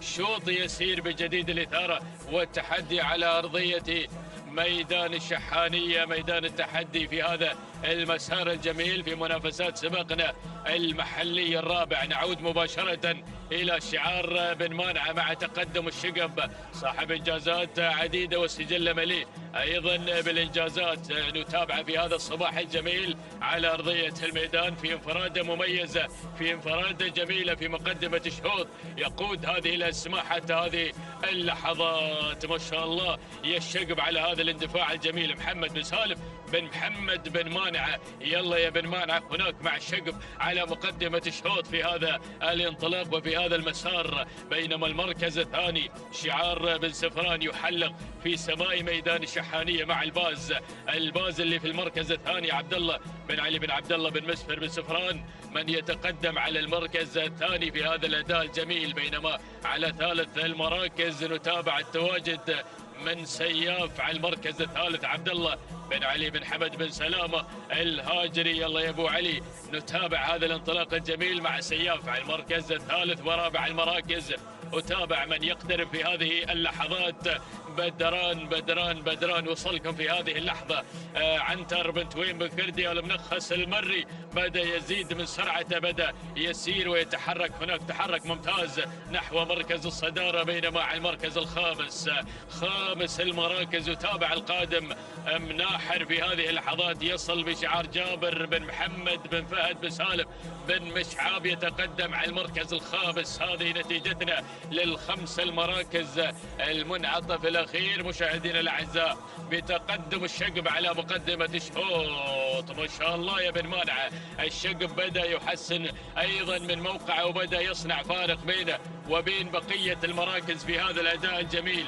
1500 متر جاوزها الشقب في هذا الاندفاع الجميل، ينطلق انطلاقة ممتازة، تحدياته واضحة مشاهدينا الأعزاء في مقدمة هذا الشوط. يا سلام يا شقب، محمد بن سالم بن محمد بن مانعة. يلا يا بن مانعة، الشقب في موقع مميز في هذا الأداء الجميل، بينما على المركز الثاني يتابع مشاهدينا الأعزاء التواجد من بدران لعنتر بن تويم بن كردي آل منخس المري، والتواجد من الباز على المركز الثالث عبد الله بن علي بن عبد الله بن مسفر بن سفران. المركز الرابع انضم في هذه اللحظات مجمل، يصل بشعار حمد بن محمد بن سالم بن جهويل، وصل مع مجمل على المركز الرابع. بينما في خامس المركز الخامس يتابع متعب لحمدان بن علي بن محمد الغفراني المري، يصل في أول إذاعة في هذا الشوط، ولكن أجواء الكيلومتر الأخير يا مضمرين بن مانعة بدأ يسير وينطلق مشاهدينا الأعزاء مع هذا الفارق المميز. يلا يا الشاعر، يلا الجماهير يتابعون الشقب على أرضية الميدان. الجماهير هناك مع شعار بن مانعة في مقدمة الشوط مع الشقب على المركز الأول. تابع هذا الأداء الممتاز وهذا الرقص الصباحي على أرضية الميدان مع الشقب في مقدمة الشوط. محمد بن سالم بن محمد بن مانعة. يلا يا بن مانعة، مشكور على أداء الشقب وتحدياته الجميلة في مقدمة الشوط. الفارق بعيد بينه وبين بقية الأسماء. تهانينا من هذه اللحظات والناموس لمحمد بن سالم بن محمد بن مانعة. سلام سلام سلام بن مانعة، سلام سلام الشقب، سلام ما شاء الله تبارك الرحمن. لحظة الوصول مشاهدينا الأعزاء مع الأمتار النهائية. تهانينا لمحمد بن سالم بن حمد بن مانعة المري على فوز الشقب بالمركز الأول، يضيف إنجاز إلى إنجازاته السابقة. مشكور يا الشاعر، مشكور يلي قدم لنا الشقب في هذا الصباح. تهانينا والتهنئة موصولة لحمد بن سالم بن مانعة على هذا الفوز والانتصار. المركز الثاني من وصل متعب لحمدان بن علي بن محمد الغفراني المري المركز الثالث. السعدي وصل في المركز الثالث لخالد بن حمد بن محمد الفيدة الهاجري. وفي المركز الرابع كان الوصول مشاهدينا الاعزاء من الباز عبد الله بن علي بن عبد الله بن سفران. المركز الخامس من وصل متعب لحمدان بن علي بن محمد. المركز الخامس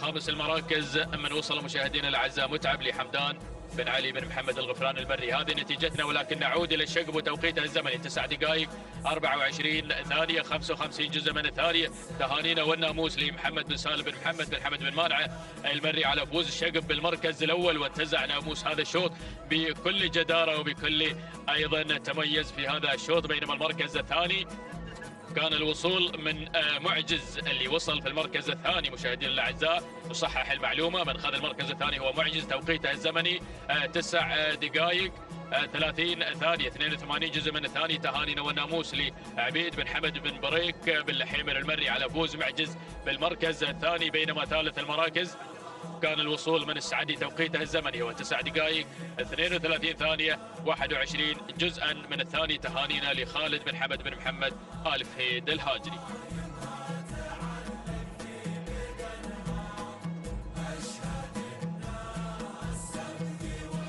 إذا مشاهدينا ومتابعينا الكرام، تتواصل التحديات والإثارة من هنا من ميدان التحدي، ميدان الشحالية، لسباقات الهجنة العربية الأصيلة مع انطلاق التاسع الأشواط، وهو شوط مخصص للإبكار الثنايا من مسافة 6 كيلومترات.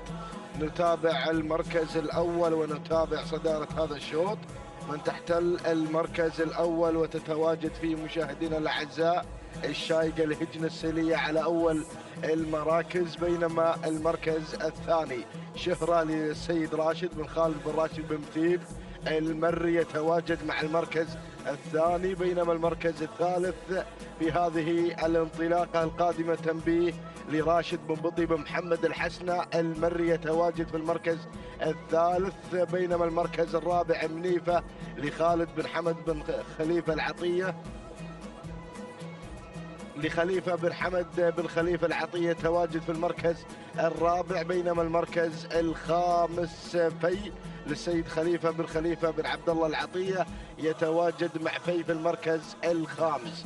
هذه النتيجة مشاهدينا الكرام للمراكز الخمس الأولى المذاعة في هذا الشوط، ونذهب مباشرة إلى الشايقة لهجنة السيلية شعار اللورد. يتواجد على البداية مقدم لنا الشايقة على المركز الأول، بينما المركز الثاني في لخليفة بن عبد الله العطية يتواجد شعار في المركز الثاني. النقل مباشرة إلى المركز الثالث لنتابع هذه الانطلاقة، وأيضا وجود منيفة بشعار خليفة بن حمد بن خليفة العطية شعار الجريان يتقدم في المركز الثالث، بينما المركز الرابع نتابع القادمة في هذه اللحظات مشاهدينا الأعزاء ومتابعينا الأفاضل سيرة لمحمد بن حمد بن عيسى المانعي أو المناعي، نعم، في المركز الرابع، بينما المركز الخامس تتقدم تنبيه لراشد بن بطي بن محمد الحسنة المري. هذه النتيجة مشاهدينا الكرام للمراكز الخمس الأولى لندان الثاني في طيلة مسافة 6 كيلومترات مع تحديات هذا اليوم سن الثنايا في هذا السباق المحلي الرابع. نتابع من خلاله منافسة كبيرة وتحدي ما بين هذه الشعارات المميزة.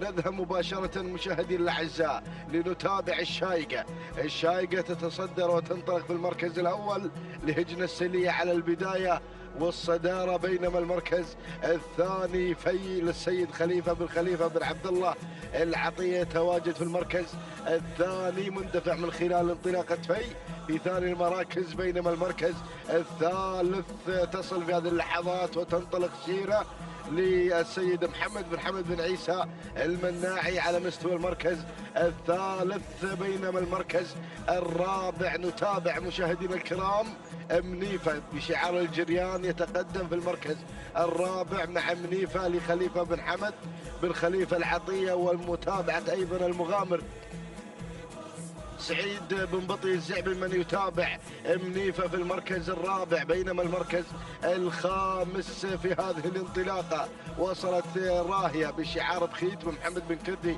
المنخس المري القادم مع خامس المراكز.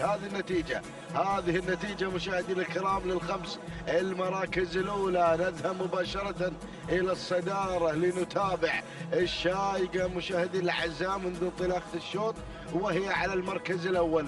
الشايقة على البداية تتواجد وتنطلق بشعار اللورد الشعار البحري الذي يتواجد على المقدمة من خلال انطلاقة الشايقة لهجنة السيلية على المركز الأول، بينما المركز الثاني أرى الانطلاقة في هذه اللحظات في لخليفة بن عبد الله العطية مع المركز الثاني، بينما المركز الثالث وصلت في هذه اللحظات وانطلقت في سيرة محمد بن حمد بن عيسى المناعي على 3 المراكز، بينما المركز الرابع أتابع القادمة مشاهدينا الكرام وصلت في هذه اللحظات منيفة لخليفة بن حمد بن خليفة العطية على المركز الرابع، بينما المركز الخامس راهية بخيت بن محمد بن كردي بن طالب المنخس المري القادم مع خامس المراكز.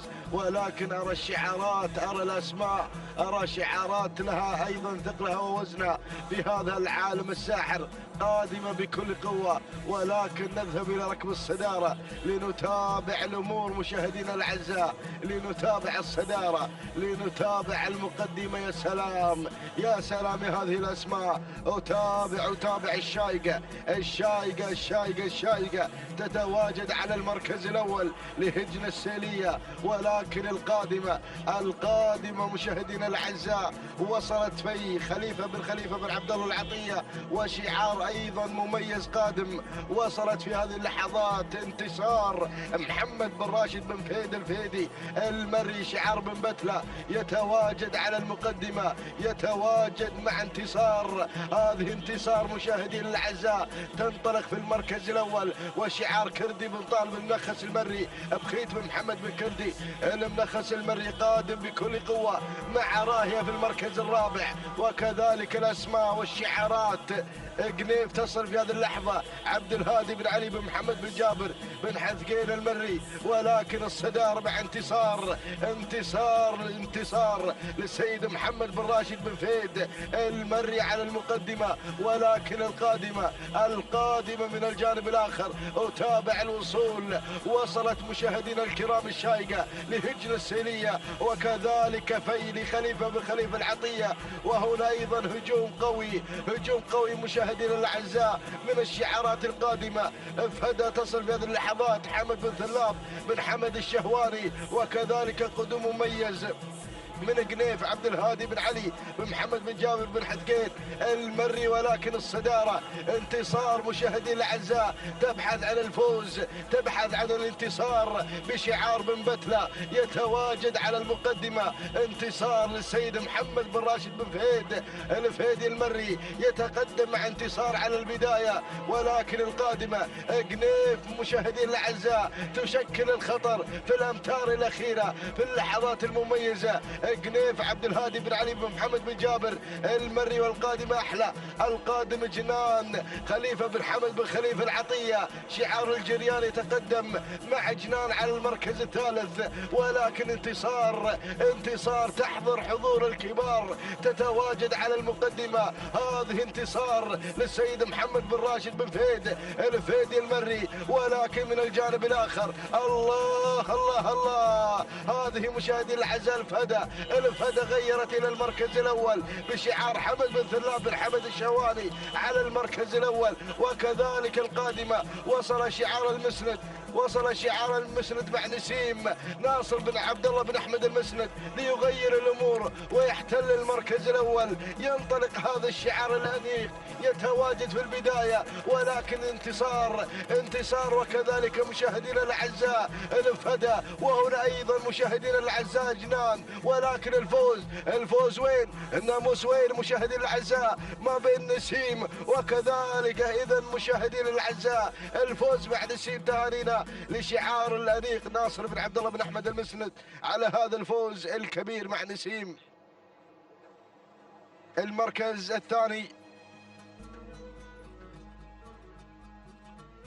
الثاني جنان لخليفة بن حمد بن خليفة العطية. المركز الثالث جاءت في مشاهدينا الكرام الفهدة للسيد حمد بن ثلاب بن حمد الشهواني. المركز الرابع انتصار لمحمد بن راشد بن فهيد المري. بينما المركز الخامس وصلت في مشاهدينا الكرام ومتابعينا الأفاضل متعبة لراشد بن حسام بن راشد بن عبد الله الزعبي.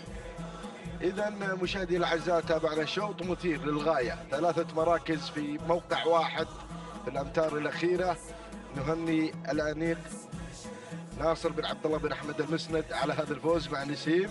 التوقيت الزمني 9 دقائق 29 ثانية و19 جزء من الثانية. تهانينا والناموس. بينما المركز الثاني حلت فيه مشاهدينا الكرام المركز الثاني الفدا لحمد بن ثلاب بن حمد الشهواني. التوقيت الزمني 9 دقائق 29 ثانية 23 جزء من الثانية. تهانينا والناموس. بينما المركز الثالث حلت فيه مشاهدينا الكرام ومتابعينا الافاضل الجنان لخليفة بن حمد بن خليفة العطية. التوقيت الزمني 9 دقائق 29 ثانية 27 جزء من الثانية تهانينا والناموس لجميع الفائزين وحظ أوفر.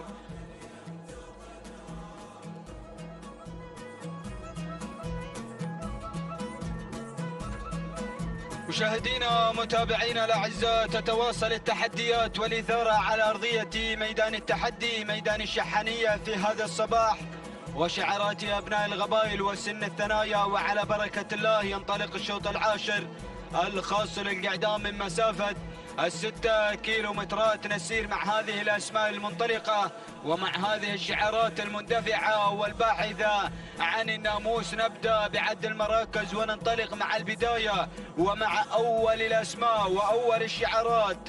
راقي بشعار محمد بن علي بن محمد القفراني المري يتقدم مع اول الاسماء واول الشعارات. ثاني المراكز يتقدم شاهين سعيد بن عبد الله بن سعيد الزعبي، يقدم لنا شاهين مع البدايه ومع اول او مع ثاني الاسماء وثاني الشعارات. ثالث المراكز من الجانب الاخر يتقدم ظليم بشعار محمد بن سالم بن مسلم بن جار الله النابت، يتقدم مع ثالث الاسماء يقدم لنا ظليم. رابع المراكز ورابع الانطلاقات القادم سراب احمد بن محبوب بن مسعود الرمزاني النعيمي مع رابع الاسماء. خامس المراكز وصل الشارد بشعار مبارك بن محمد بن قطامي آل فهيدة المري، يتقدم مع خامس الاسماء وخامس الشعارات. هكذا هي النتيجة الاولى مشاهدينا متابعينا الاعزاء للخمس المراكز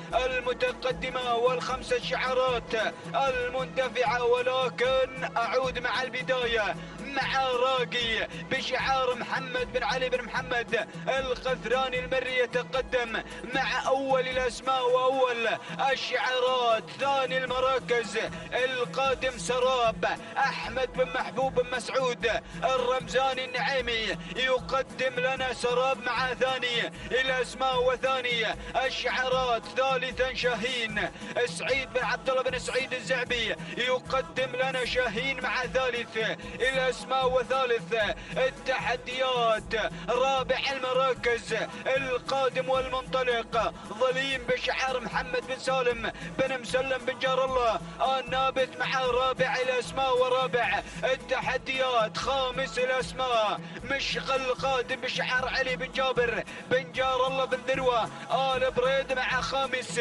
الاسماء وخامس التحديات. ها هي النتيجة الثانية مشاهدينا متابعينا الاعزاء للخمس المراكز المتقدمه والخمس الشعارات المندفعه. وارى اسماء وشعارات خلف دائره النداء والاذاعه نترقبها في الامتار القادمه والامتار الحساسه. ولكن اعود مع اللي غير وانطلق الى البدايه والى اول الاسماء. سراب احمد بن محبوب بن مسعود الرمزاني النعيمي، يقدم لنا سراب مع البداية وعلى أول الأسماء. ثانيا قادم الراقي بشعار محمد بن علي بن محمد القفراني المري مع ثاني الأسماء وثاني الشعارات. ثالثا شاهين سعيد بن عبد الله بن سعيد الزعبي وراشد بن سعيد الزعبي، يتابع لنا شاهين مع ثالث الأسماء وثالث التحديات.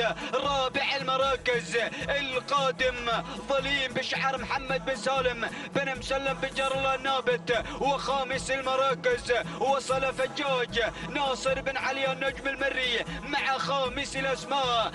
نصل الى منتصف المسافه مشاهدينا متابعينا الاعزاء. 3 كيلومترات تنقضي ويتبقى لنا 3 كيلومترات، والبدايه مع سراب احمد بن محبوب بن مسعود الرمزاني النعيمي، يقدم لنا سراب مع البدايه ومع المقدمة. ثاني الأسماء غادم الراقي بشعار محمد بن علي بن محمد الغفراني المري. وثالث الأسماء فجاج ناصر بن علي النجم المري، يقدم لنا فجاج مع ثالث الأسماء. رابع المراكز وصل هنا شرهان محمد بن خالد بن عبد الله العطية يقدم لنا شرهان مع رابع الأسماء ورابع التحديات.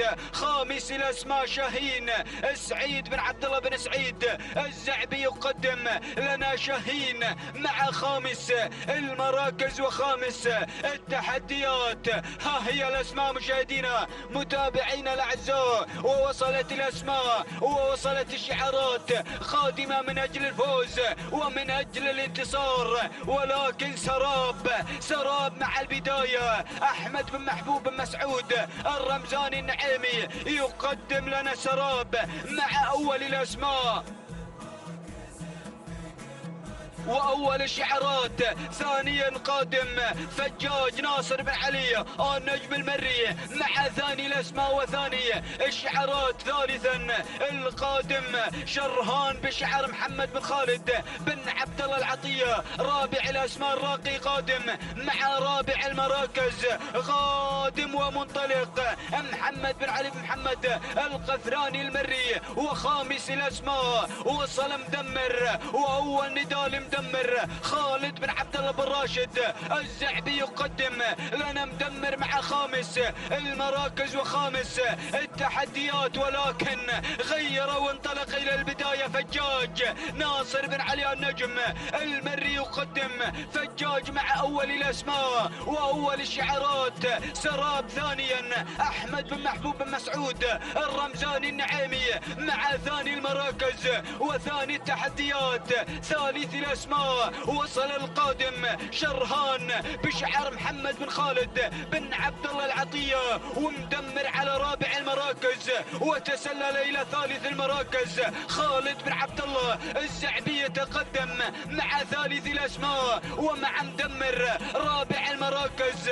قادم الراقي بشعار ايضا محمد بن علي بن محمد القفراني المري. وخامس المراكز الله يا القادم مشغل علي بن جار الله او علي بن جابر بن جار الله بن ذروه البريدي مع خامس الاسماء وخامس الشعارات. ولكن البدايه واجواء الكيلو متر الاخير والخطير. الله الله الله، هناك فجاج ناصر بن علي النجم المري. ثاني الاسماء القادم سراب احمد بن محبوب بن مسعود الرمزاني النعيمي مدمر قادم مع ثالث الاسماء مدمر خالد بن عبد الله الزعبي يقدم لنا مدمر. ورابع الاسماء وصل مروح محمد بن جابر بن سالم المري. وصل شعر بن مهيره، ولكن البدايه المقدمه الله يا فجاج ناصر بن علي النجم المري مدمر مع ثاني الاسماء مدمر خالد بن عبد الله الزعبي.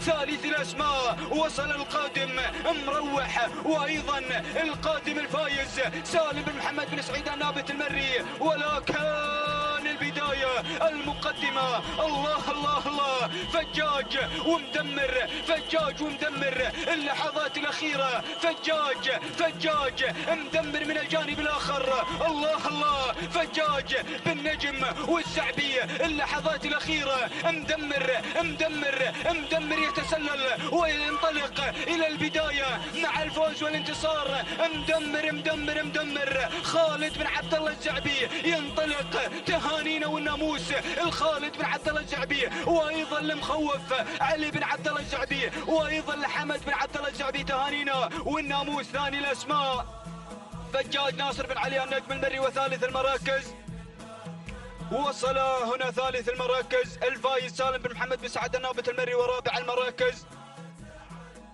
مروح محمد بن جابر بن سالم المري. ورابع خامس المراكز وصل الشارد مبارك بن محمد بن قطامي آل فيده المري. مشاهدينا متابعينا الاعزاء، هكذا هي التحديات والمنافسه على ارضيه ميدان التحدي. تهانينا والناموس لمالك مدمر خالد بن عبد الله الزعبي. تهانينا والناموس، وسعد الله صباحك يا ابو عبد الله على هذا الفوز وعلى هذا الانتصار. التوقيت الزمن ولحظه وصول مدمر الى خط النهايه 9 دقائق 34 ثانية و12 جزء من الثانية. تهانينا والناموس أيضا لحمد بن عبد الله الزعبي ولعلي بن عبد الله الزعبي. ثاني الأسماء وصل فجاج، والتوقيت الزمني 9 دقائق 34 ثانية و67 جزء من الثانية. تهانينا والناموس لمالك فجاج، ناصر بن علي النجم المري وثالث المراكز. وصل ثالث المراكز الفايز والتوقيت الزمني 9 دقائق 35 ثانية و51 جزء من الثانية. تهانينا والناموس لمالك الفايز سالم بن محمد بن سعد النابت المري، فتهانينا والناموس لجميع الفائزين. إذن مشاهدينا ومتابعينا الكرام، التواصل يستمر مع انطلاقات هذا اليوم الخاصة لسن الثنايا، سن الكبار. ينطلق شوط الختام وختامه مسك بإذن الله تعالى، الشوط 11 والمخصص للابكار الثنايا. نتابع مشاهدينا الأعزاء المركز الأول ومقدمة هذا الشوط، ومن تحت المركز الأول الجذابة للسيد فهد بن حسيب محمد بن جرحف المري يتواجد على المركز الأول، بينما المركز الثاني القادمة الدوحة للسيد حمد بن سالم بن علي بن لنقح المري القادم في المركز الثاني مع الدوحة، بينما المركز الثالث عز لسعود بن ناصر بن كليفيخ العتيبي يتواجد شعاره في المركز الثالث، بينما المركز الرابع نتابع القادمة وسيلة لناصر بن عبد الله بن أحمد المسند يتقدم في المركز الرابع، بينما المركز الخامس نجد في هذه اللحظات مزنة لمحمد بن كدي بن طالب المنخس المري القادم مع مزنة في المركز الخامس. هذه النتيجة مشاهدينا الأعزاء للمراكز الخمسة الأولى لندانا الأول، ونتحول مباشرة إلى البداية ونتابع المركز الأول ومقدمة هذا الشوط. الدوحة للسيد حمد بن سالم بن علي بن لنقح المري يتواجد مع الدوحة في البداية والمقدمة، بينما المركز الثاني الجذابة لفهد بن حسيب محمد بن جرحب المري يتواجد في ثاني المراكز. والمركز الثالث هذه مشاهدينا الأعزاء عز لسعود بن ناصر بن كليفيخ العتيبي يتواجد مع عز في المركز الثالث، بينما المركز الرابع من الجانب الآخر نتابع القادمة فن لناصر بن عبد الله بن أحمد المسند يتواجد في المركز الرابع، بينما المركز الخامس مزنة لمحمد بن كدي بن طالب المنخس المري على مستوى المركز الخامس. هذه النتيجة مشاهدينا الأعزاء للمراكز الخمسة الأولى في سن الثنايا، سن الكبار. هنا مشاهدينا الأعزاء نتابع هذه التحديات الجميلة على أرضية ميدان الشحانية ضمن تحديات السباق المحلي الرابع، نتابع من خلالها منافسة كبيرة في هذا الشوط، شوط الختام ويسدل الستار بعد نهاية هذا الشوط. نتابع مشاهدينا الأعزاء في مقدمة هذا الشوط ونتابع المقدمة في هذه اللحظة من تسيطر الدوحة لحمد بن سالم بن علي بن حمد بن لنقح المري يتواجد على البداية والمقدمة، بينما المركز الثاني نتابع القادمة اللي غيرت فن لناصر بن عبد الله بن أحمد المسند، غيرت مباشرة إلى أول المراكز فن تتواجد بفنونها الجميلة والرائعة على أول المراكز، بينما المركز الثالث نتابع القادمة في هذه اللحظات الطيارة للسيد سعود بن عبد الله بن أحمد النعيمي القادم في المركز الثالث. المركز الرابع الجذابة لفهد بن حسيب محمد بن جرحب المري، بينما المركز الخامس نتابع أزمة لهجن السيلية القادمة في المركز الخامس. هذه النتيجة مشاهدينا الأعزاء للمراكز الخمس الأولى، ونترقب دخول جديد على المراكز المتقدمة، ولكن نذهب إلى الصدارة لنتابع فن. تحضر فن بشعار المسند، شعار الأنيق ناصر بن عبد الله بن أحمد المسند يتواجد على المركز الأول مع انتصاف المسافة 3 كيلومترات انقضى من عمر هذا الشوط، ويتبقى 3 كيلومترات أخرى عن منافسة جديدة وتحدي كبير ما بين هذه الأسماء. فن على الصدارة، فن لناصر بن عبد الله بن أحمد المسند، ولكن القادمة مشاهدينا الأعزاء مع ثاني المراكز وصلت الطيارة لسعود بن عبد الله بن أحمد النعيمي مع المركز الثاني، بينما المركز الثالث نتابع أزمة لهجن السيلية، بينما المركز الرابع من الجانب الآخر يصل هذا الشعار المميز الذي حضر مع انطلاقة مزنة محمد بن كردي بن طالب بن نخس المري، بينما المركز الخامس الجذابة لفهد بن حسيبة محمد بن جرحب المري. هذه المراكز الأولى، الخمس المراكز المتقدمة، ولكن نذهب إلى البداية لنتابع فن. تحضر مشاهدين الأعزاء لناصر بن عبد الله بن أحمد المسند بمتابعة راشد بن بطي الزعبي، من يتابع فن في عملية التضمير، يقدم فن على البداية. ولكن القادمة في هذه اللحظة الطيارة لسعود بن عبد الله بن أحمد النعيمي مع ثاني المراكز، بينما المركز الثالث الجذاب مع بن جرحب فهد بن حسيب محمد بن جرحب المري. بينما هذه المشاهدين الاعزاء اللي تحمل رقم 37 مشكوره لمحمد بن مبارك بن راشد بن حمد المري. بينما المركز الرابع نتابع الوصول في هذه اللحظات من قبل زعامة لمحمد بن صالح بن عبد الهادي المري القادم مع زعامة على مستوى المركز الرابع. بينما المركز الخامس نتابع مشاهدين الأعزاء اللي تحمل رقم 22 القادمة في هذه اللحظات أزمة لهجن السلية على خامس المراكز. هذه النتيجة مشاهدين الأعزاء، ولكن نعود بحضراتكم إلى البداية ما بين فن وكذلك شعار بن جبران يقدم مشكورة محمد بن مبارك بن راشد بن حمد المري على أول المراكز مع مشكورة. هذه مشكورة مشاهدين الأعزاء بشعار النجوم تتواجد على البداية بشعار بن جبران يحضر مع مشكورة محمد بن مبارك بن راشد بن حمد المري. ولكن فن لناصر بن عبد الله بن أحمد المسند مع ثاني المراكز. المركز الثالث وصلت الأسماء. نتابع الانطلاقه في هذه اللحظه الطياره سعود بن عبد الله بن احمد النعيمي. بينما المركز الرابع وصلت في هذه اللحظه انطلقت فيه مشاهدين الكرام الله يا زعامه محمد بن صالح بن عبد الهادي المري على مستوى المركز الرابع. بينما المركز الخامس تاتي في هذه اللحظه وتنطلق فيه القادمه في هذه اللحظه. نتابع الشعارات، نتابع الاسماء، نتابع راهيه مبارك بن سعد بن جابر النابت المري على مستوى المركز الخامس. هذه النتيجة مشاهدين الأعزاء مع شوط الختام 1200 يا المسند، 1200 يا الزعبي. من يتابع هنا الشرس يتابع فن على المقدمة ناصر بن عبد الله بن أحمد المسند على المقدمة. بينما المركز الثاني مشكورة لمحمد بن مبارك بن راشد بن حمد المري مع ثاني المراكز. وصل في هذه اللحظات شعار محمد بن صالح بن عبد الهادي المري مع زعامة على مستوى المركز الرابع. بينما المركز الرابع نتابع راهية مبارك بن سعد بن جابر النابت المري. المركز الخامس نتابع شعار زايد بن سعيد بن أجبع الخيارين يحضر في هذه اللحظات في المركز الخامس. ولكن نذهب إلى الصدارة، نتابع المقدمة، نتابع الصدارة مشاهدينا الأعزاء في هذا التحدي الكبير. الله الله الله الله يا هذه الأسماء. نتابع مشاهدينا الأعزاء، نتابع في هذه اللحظة راهية على المقدمة، راهية تتواجد، ولكن شعار الخيارين يتواجد مع مغنى زايد بن سعيد بن أجبع الخيارين يتقدم مع ثاني المراكز. ولكن راهية الله يا مبارك بن سعد بن جابر النابت المري. والقادمة الوضيحية خليفة بن حمد بن خليفة العطية على مستوى المركز الثالث. بينما المركز الرابع وصلت الأسماء، وصلت سحابة. ولكن نذهب إلى البداية، إلى المعركة الطاحنة في هذا الشوط.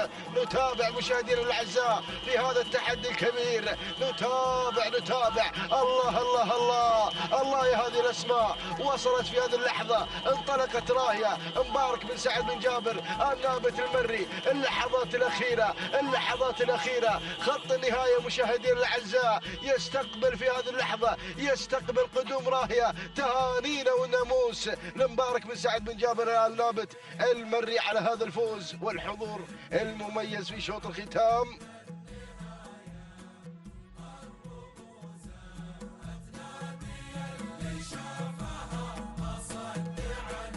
المركز الثاني مغناني زايد بن سعيد بن أجبع الخيارين. المركز الثالث جاءت في مشاهدينا الكرام الوضيحية لخليفة بن حمد بن خليفة العطية. بينما المركز الرابع جاءت في مشاهدينا الكرام أزمة لهجنة السيلية. المركز الخامس حضرت فيه العنود المبارك بن محمد بن قطامي الفيده المري. إذا مشاهدينا الأعزاء تهانينا وناموس مرة أخرى لمالك راهية مبارك بن سعد بن جابر النابت المري. شوط مميز مشاهدينا الأعزاء، كانت المعركة ثلاثية ولكن الناموس مع راهية. تهانينا والناموس لمبارك بن سعد بن جابر النابت المري. 9 دقائق 28 ثانية 99 جزء من الثانية هو توقيت راهية. تهانينا وألف مبروك. المركز الثاني الوضيحية بشعار خليفة بن حمد بن خليفة العطية. توقيت الزمن 9 دقائق 29 ثانية 13 جزء من الثانية. تهانينا والناموس لسعيد بن بطي الزعبي. المركز الثالث حلت فيه مشاهدينا الأعزاء شعار زايد بن سعيد بن أجمع الخيارين. التوقيت الزمن 9 دقائق 29 ثانية 21 جزء من الثانية. تهانينا والناموس لجميع الفائزين. هكذا مشاهدينا الأعزاء انتهت أشواط الفترة الصباحية. تابعنا منافسة وتحدي حضر في هذا الصباح.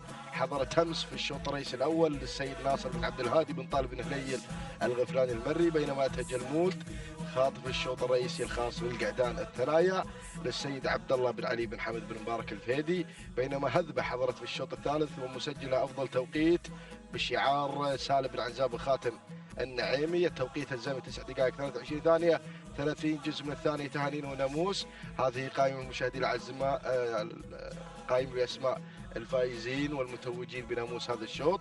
نتابع مشاهدينا الكرام. تهانينا والناموس لجميع الفائزين وحظ أوفر لمن لم يحلفوا الحظ.